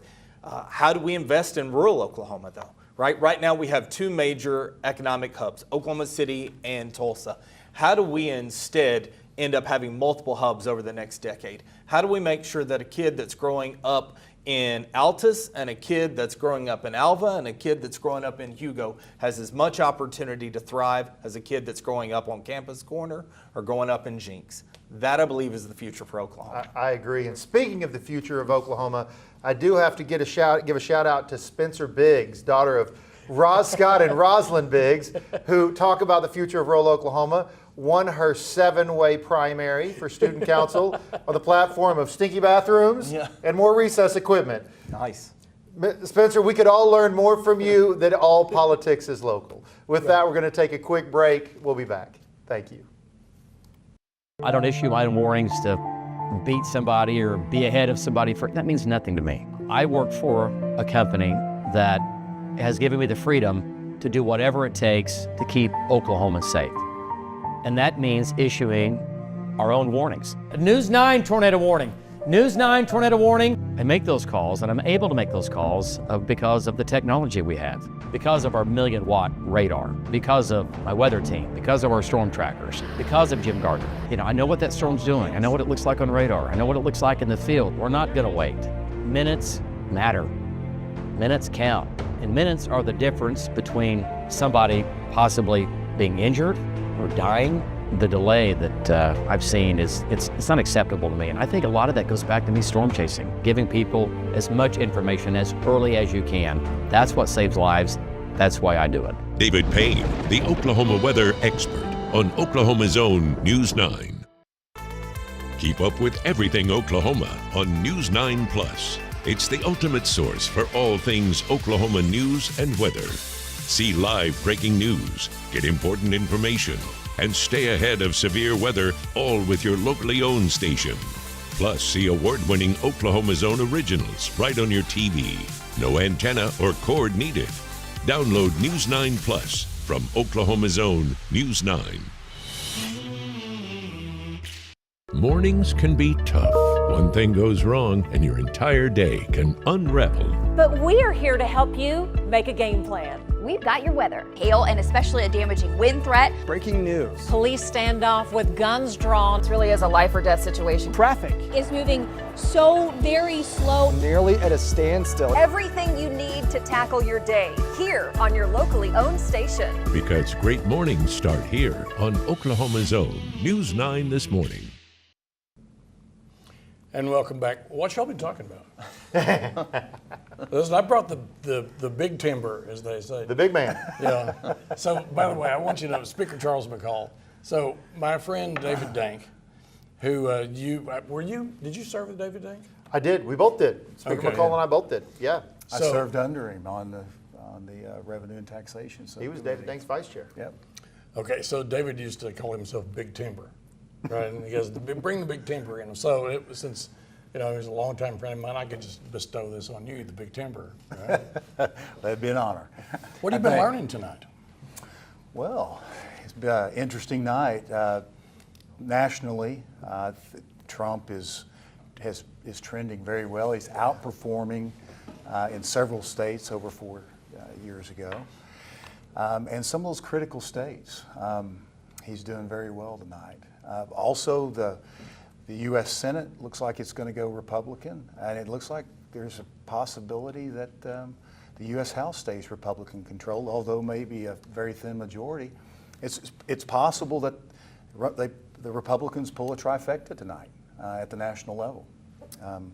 No big surprises so far in Oklahoma in the House. I think there are definitely real contested races here in the Oklahoma City metro and Tulsa for both the House and the Senate, and we'll see how those shake out. But there's going to be supermajority numbers. 60th legislature here in Oklahoma, both House and Senate will be still big, 80%, 75% supermajority. So, but there's also been some interesting nuances tonight. So, very early, I noticed here in Oklahoma City, some of these races that we watch in our chamber, we had roughly statewide, the House Republicans on the early vote, we had 6 incumbents down. Yeah. So you had two in the Lawton area start out down, and 4 here in Oklahoma City. I think most of those are making a comeback, but it's not over till it's over. Can I ask you, there's a state question that passed tonight, got your name on it, dealing with citizens only voting. Right. And I think I've asked both of you this question before, but it looks like it's passing. Was it really necessary? Oh, absolutely. You codify and put these things in your Constitution. It makes a big difference. And most surprising thing about that to me tonight is there's 19% of Oklahomans that don't believe that you need to be a U.S. citizen to vote in Oklahoma. I don't know if they didn't understand the question. We didn't write it clearly enough. But I don't know. Maybe Jason Dunnigan can give us a little bit of insight on that 19%. I've already labeled the state question as making elections great again. So I think I pulled that out a couple of weeks ago on Your Vote Counts. So yeah. Well, Eccles, I know you predicted 80%. You're actually a little low on that. I know it was a little low, which is kind of surprising. Yeah. With that. You know, Mr. Speaker, it's been a pleasure. You and I came in together, got to serve together all 12 years, and going to go out together. Got to be your floor leader for those 12 years. What's it like? I mean, leaving the steady hand the state of Oklahoma's been under. What's it like? This feeling as you go out this last election day. Tell me a little bit about what you're thinking, what you're feeling. Well, John, I haven't moved everything out of my office yet, but I've made 2 big loads of stuff back home. I've got enough in the office still to show that I work there and I'm doing something for the people of the state. But for me, the last few weeks, it's truly been as surreal as coming into the House and going out. But I think it's surreal because we've worked hard to have a peaceful transition of power. We want continuity in the House of Representatives and in the state legislature. I think both Republicans and Democrats, quite honestly, in the House. And we spent a lot of time this last year ensuring that, and we're just, we're almost there. But, the best thing about leaving, I can't think of a better time in state history to be termed out. I mean,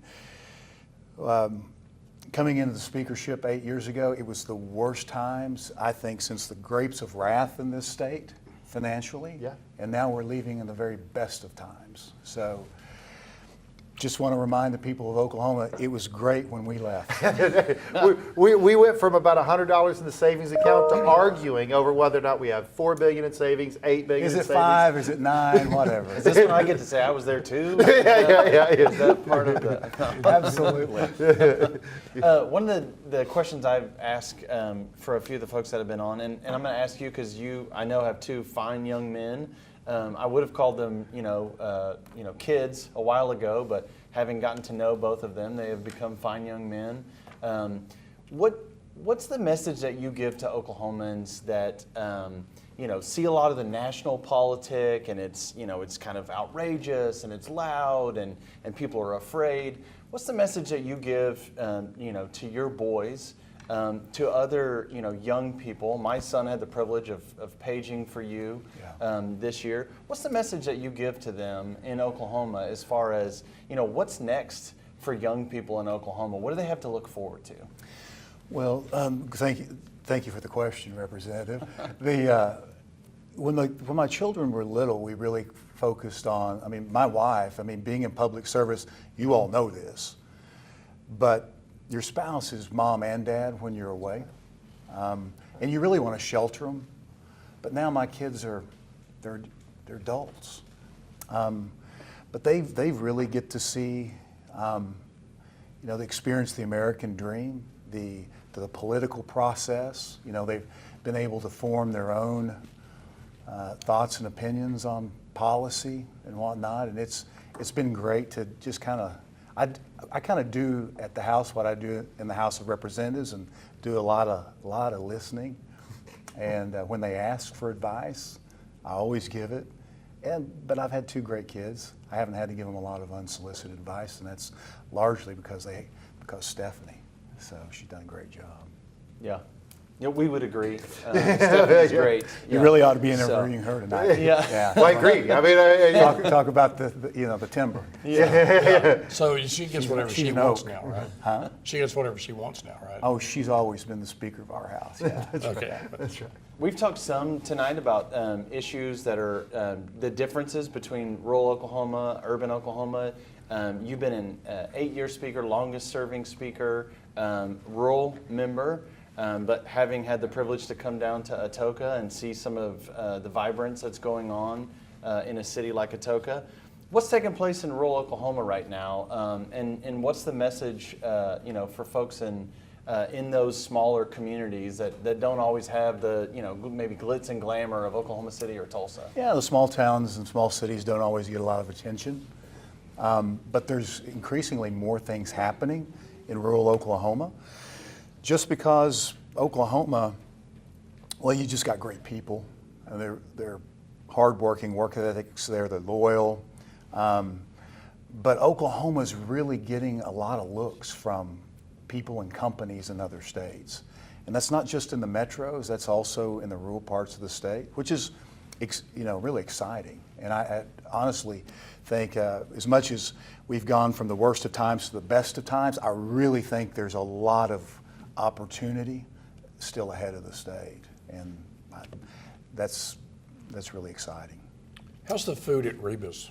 It's great. I eat there probably 3 days. Right. 3 days a week. Right. But no, it's great.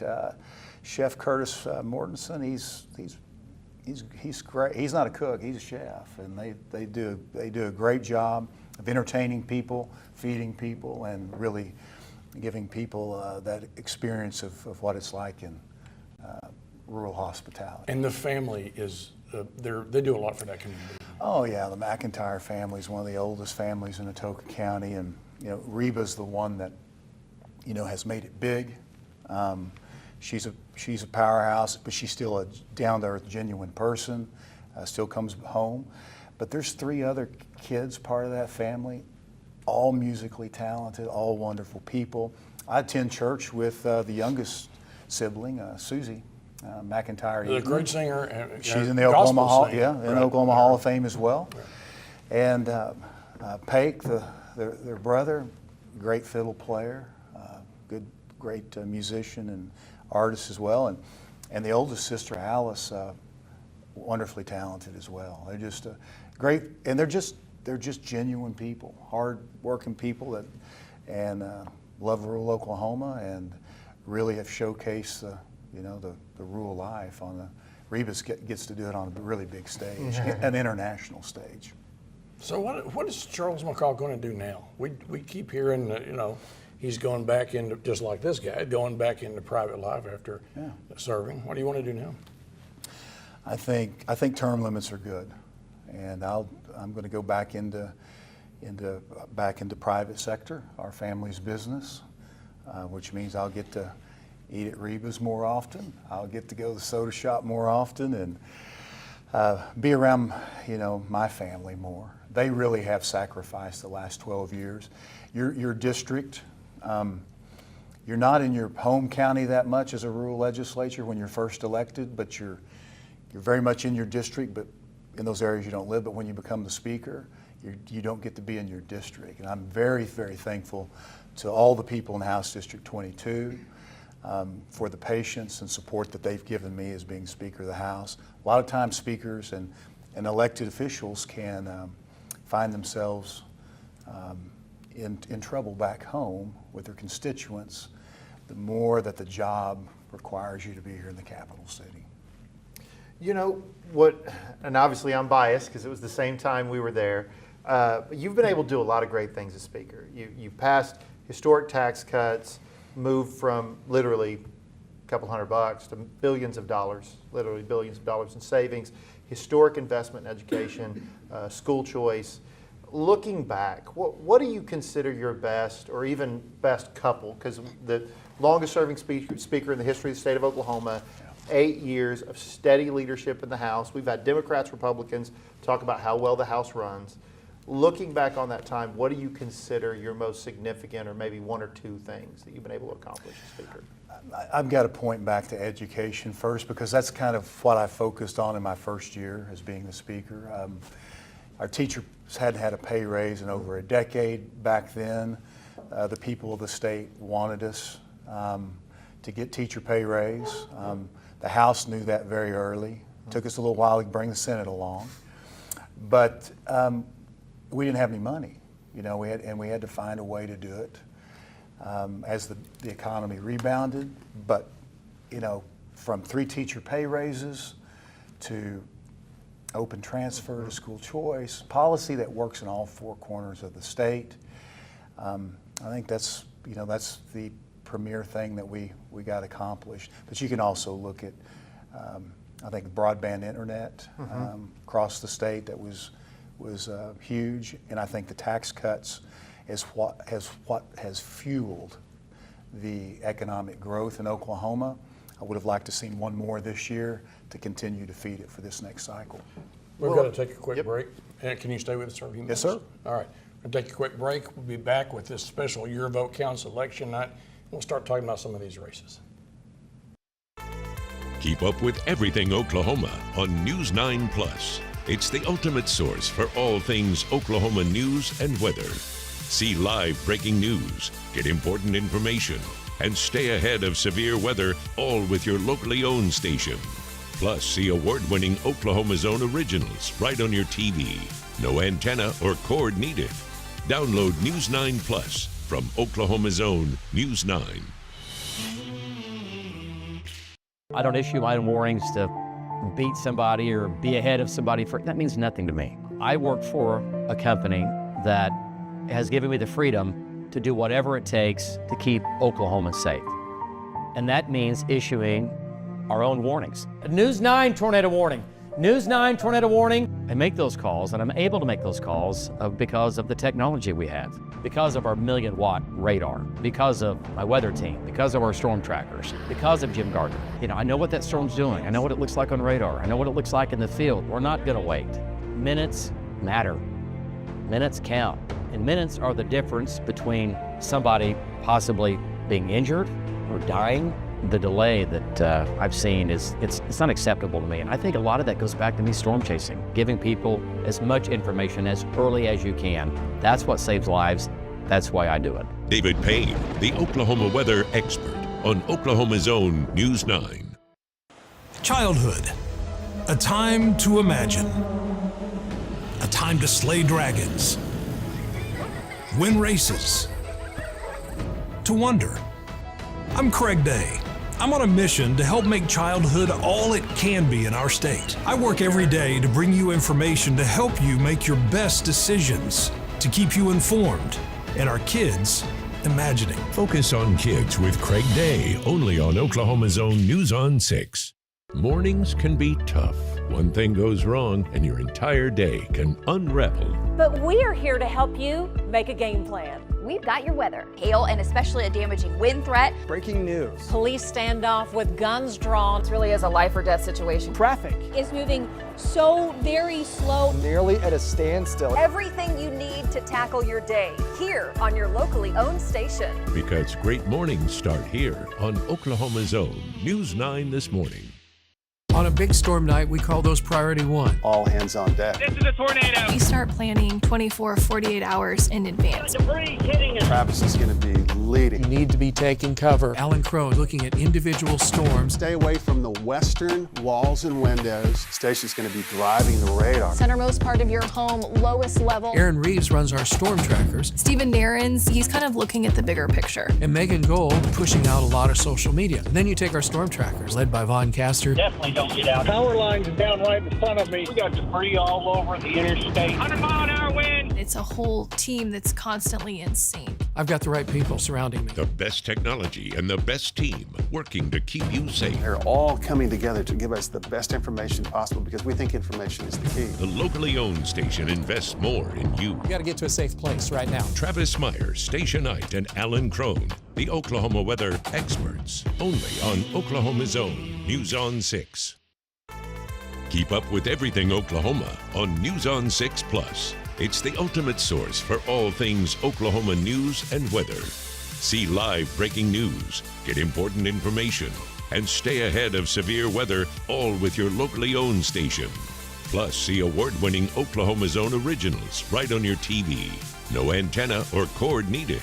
Download News on 6 Plus from Oklahoma's own News on 6. Welcome back. We have our special guest as we're closing with the Big Timber as we go all the way to 10 o'clock is when we're ending, and we'll be heading for television. But Mr. Speaker, thanks for being here. Oh, it's a pleasure. You bet. Let me ask you, when are you what is your official last day as legislators? The 19th is our last day. At midnight on the 20th, our terms are expired and the 59th legislature is dissolved. Let's talk about the 60th for a minute. What do you think? Well, I think they've got the 60th. First thing that they'll do right after these elections is they'll begin their caucusing. They'll come in and have to take their oath of office by the 20th, and then they'll start preparing for Organizational Day, which is the first Tuesday after the first Monday in January. Which that is truly when the House organizes. Will adopt its House rules for the next 2 years, will officially seat the 45th Speaker of the Oklahoma House of Representatives and the Speaker pro tem of the Oklahoma House of Representatives, as well as a few other items that day. But from that day forward, they are an organized legislature and they can actually have full constitutional authority. What are you two going to be doing, by the way, on that day? You're going to be like reminiscing, get together, and talk about the old days? We're actually going to go out together. Yeah. We got a plan. I think we are planning to ceremonially exit the building on the 19th, out the south gate of the building, and then they're going to close the big doors and forever say goodbye to us. So I think John's got a really good saying about the legislature. John, can anybody force you to ever run for the legislature I've said it all again. There is no one that can force me to run for the Oklahoma legislature again. I tell them after 12 years I have been paroled. And listen, it was a great honor. It was a lot of fun. Getting to meet you, getting to do it together that was part of it and part of that experience. But being done is that's a good feeling too. 12 years is a long time. Proud we got to give back to the state of Oklahoma, but it's time for the next generation to take their swing. You guys sure are smiling about this. Hey, you guys want to take us through some of the races? I'd love to get Speaker's opinion. I asked a couple of the other members that were on earlier, Representative Pfeiffer, Representative Hill. Both served with Representative Nichols, as have you been Representative Nichols' speaker. Looks like Representative Nichols is now going to be the new mayor of Tulsa. And I'd just love to get any thoughts that you have on Representative Nichols in his time in the House, and then any advice that you have for him as he takes this new role as the new mayor of Tulsa. It's exciting for him. Yeah, Representative Nichols was he was an honorable member of the House of Representatives, part of the Democratic caucus, but somebody you could always reach out to, have a conversation with. He kept things pretty light as well, but he demonstrated a lot of great leadership characteristics in the House of Representatives while representing his district. I would expect that he will do a solid job in the city of Tulsa. The Tulsa mayor's race, that's a tough race for anybody to take on. And winning that's a big deal, and I'm certainly happy for Monroe and wish him the best. I've been a mayor I was before. going to say, I should have added the municipal part that you started as a mayor before you came into the House. I tell you what, it's probably better to go from the House to mayor than mayor to the House. I found it very, the most baggage I had to deal with running for State House Representative was for being a mayor. Yeah. When you're the mayor of a city, that's the most personal representation. I mean, people know where you live, they know where to find you. And the decisions you make at the local level are very, very personal. Yeah, we talk a lot about the politics closest to you. Yeah. And everyone wants to focus on a night like tonight, like the presidential race. But the politics closest to you, especially for our viewers in Tulsa, is the new mayor of Tulsa. I mean, those are the politics that are going to really matter on issues that are very local to them, and you know that as a former mayor for sure. So. One of the great things about Oklahoma, people want to work together here, but our electorate, our constituencies, they expect results out of their state and local elected officials, and that's really the tough part of public service. It's not just these elections are tough, and if you've never been through a campaign, nobody can really explain what it's like. You just have to experience it. Yeah. But, congratulations to Monroe Nichols winning this deal. But I think it's like any of these other offices that we've experienced. The real work will start tomorrow. Yeah. Well, we had another big Oklahoma County race that just I think has already been called. If not, it's certainly trending that way. Tommy Johnson for Oklahoma County Sheriff, who I know you know Tommy Johnson at 81%. He appears to be pulling ahead. Looks like he's going to pull it out, and that's just another huge one. A big win for Republicans in Oklahoma County. Some of that is the strength of Sheriff Johnson. I mean, admittedly, that he's just a good sheriff, done a good job. Absolutely. When you're running as an incumbent, we like to say, you get a report card every so often. In the House, it's every 2 years. That's a big number. If that turns out to be 57-43, that's a big win. And just given the political dynamics of Oklahoma County. Well, especially tonight, it looks like Oklahoma County still, I haven't seen the latest results. I don't know if we have those for our viewers, but for Oklahoma County earlier, it was the Harris campaign. Vice President Harris was still by a tenth of a point in Oklahoma County. So those are voters that are voting for a president or a Vice President Harris and for incumbent Republican Sheriff Tommy Johnson. So even stronger results. And that same group, he's outperforming the top of the ticket by 9 points. Right. So that says a lot about what he's done, and we have that there for the presidential race in Oklahoma, which is about what we expected, about a 2-1. Right. Yeah. All right, I've got to go make a hit on News on 6, and stay with us, and we'll be right back.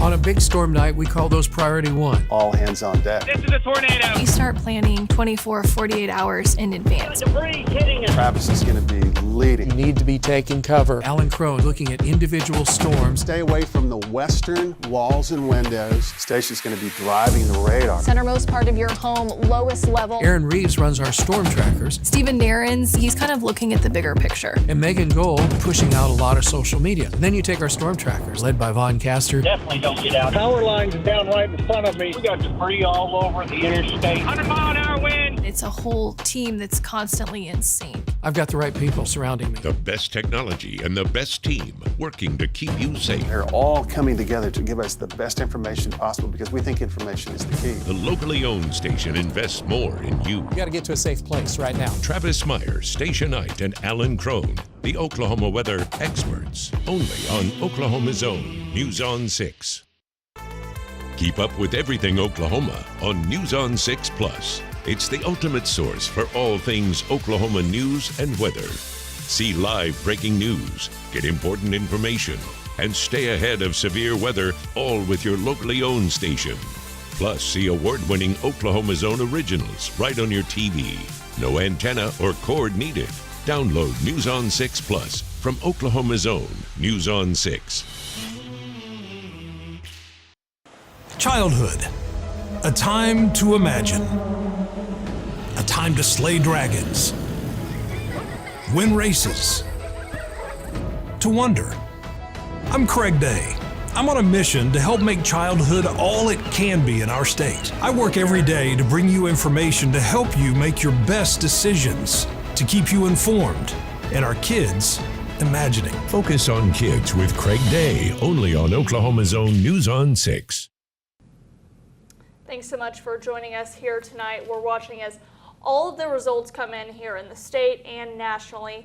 And we're joined right now by House Speaker Charles McCall. Thanks so much for being with us Of course, tonight. great to be with you. So let's just talk about how are you feeling about some of these national races, about the presidential race? Well, it's just been an interesting cycle from the beginning. I mean, from the nomination process, the primaries, to President Biden withdrawing from the election, the vice president going on, and then just how things would, and how things will shake out. I think right now it looks like things are looking very, very good for President Trump. So I'm not sure what some of these states look like, but coming in tonight, Pennsylvania was the state that everybody would be focused on. I think, what some of the national level people would tell me, if Pennsylvania goes to Trump wins. But there's some other states like Wisconsin that I've not heard anybody talk about Trump being competitive there, and it looks like he's competitive. How about Maine? Maine right now, which was not on that was not on my bingo card either. Right now, Trump is winning Maine by more than he is winning Wisconsin. Mr. Speaker, the stats I'll give you, right now, Vice President Harris is up in Michigan and Arizona, but North Carolina, Wisconsin, Pennsylvania, Maine, those all have. Now the AP, and I want to be clear, AP hasn't called at least 3 of those yet, but he has a pretty commanding lead in those 3 states, which looks like, with the Republicans taking the Senate, looking more and more like President Trump is going to end up taking the presidency. It does. It really does. There was one this weekend that kind of popped, and a bunch of people started talking about Iowa. That we had Congressman Cole on earlier talking about how he's a big fan of the pollster that put that out, but he's like, that poll's just wrong. And looking now that Iowa's already been called for President Trump, and at 55% of the vote is a much larger margin than what that last poll came in Iowa. Maybe talk to us a little bit about this. Everyone's talking about polls all the time, but polls get things wrong. And clearly in Iowa they had that wrong, and maybe gave some people some false hope about where this election was going. Have you seen that in your career, polls being wrong in a race or two? Oh, absolutely. I mean, polls are, let me write the question, and I can certainly, I can very much influence the outcome of the poll. But over the last few weeks, you've seen Trump surging. The question was, did he peak last week, or was he going to continue to rise even more further this week? I think the very early exit polls earlier today, whether it's ABC or any, started to show that Trump was actually going to be was favored higher in most of these swing states than what was initially thought.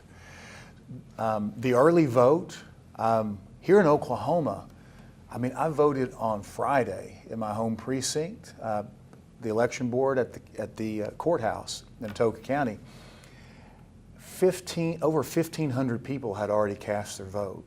That's more people than voted in my first primary 12 years ago in 4 counties. Yeah. I've never seen an early vote turnout as high as it has been. And you wondered if that would, and there's a trend throughout in other states, but only tonight have we seen what it really meant. Does that just mean it's new voters that don't vote that are turning out, or the same voters are just voting early? But we're starting to see. Yeah, I'll be real interested after tonight to see what our total vote is in Oklahoma. We've talked a lot about, we had Representative Bennett on earlier that talked about how a number of Oklahomans just don't participate in the process. It'll be really interesting tonight to see what our total percentage is of how many Oklahomans that are eligible to vote went out and cast a ballot tonight, and see that participation going forward. So absolutely. I know at least early voting was up from. Oh, it's breaking records. It's breaking records. I mean, I think 100,000 absentee ballots. I think they said about 293,000 early voters. And I mean, if everyone probably stood in those lines today, early voting, I would venture to say it's probably up. So. Yes, and there's always a lot. One thing that's interesting about elections, coming into this, kind of a repeat, a bit of a repeat from 4 years ago, and so what I haven't heard tonight that we heard 4 years ago is, questions over election integrity in certain states. I know we spent a lot of time making sure that Oklahoma maintains a very strong integrity and security with our voting laws and the way that we vote here in the state of Oklahoma. But it looks like the other states have been prepared for a larger turnout this cycle, and so far I'm hearing positive things. I don't know if you've heard anything different on that. No, the turnout seems to be huge, and I feel like, and Mr. Speaker, I'm curious your take on this. The messages at the end tended to be the Democrats focusing on democracy, this idea that, which I've said before, I actually find humorous when they first time since the 1950s, the party bosses pick the nominee, but I digress. Democracy and abortion, the Republicans actually took the James Carville, it's the economy, stupid, from the Clinton days and focused on the economy and immigration. Those were kind of the closing arguments that were made. I guess what we're seeing, and I'm curious your thoughts, that looks like the focusing on the economy and immigration worked a little better than focusing on the ethereal and abortion. Yeah, for all of the rhetoric that's out there and messaging in campaigns, I really think it was a very simple message out there for Donald Trump, and that is it's akin to what Reagan did and his second run for president, his successful one. The question you just ask is, were you better off when I was president those 4 years than you have been the last 4? That I haven't, and I do think that's probably what people are answering tonight. Sometimes I feel like, and I talk about it, we in government, we think we're smarter than the voters. I certainly don't. I know you don't. Jason didn't. But sometimes it comes across that way. And I felt like also some of their messaging didn't make sense when they would say things like, well, inflation is gone. Well, yeah, the rate of increase was gone, but it was hard to tell a mom who was shopping for 3 kids that she wasn't paying more for grocery stores. Yeah. They were kind of nitpicking that question, where at the same time, as opposed to saying, man, things are a lot more expensive and that's awful, here's how we're going to fix it. Right. On that messaging, what have you seen effective, not effective on the national and taking it down to the state level? Well, it boils down, all this messaging boils down to, one principle in politics: if you're explaining, you're losing. And I am not going to go back to my district because it's not true, and I would never tell somebody in my district, inflation isn't that bad. Yes, it's crushing right now. Mm-hmm. We've not seen inflation at a higher rate than now in the last 40 years. We've worked a lot at the state level to try to relieve some of that, but there's not been any deflation yet. I mean, prices are still high. It'll be tough moving forward.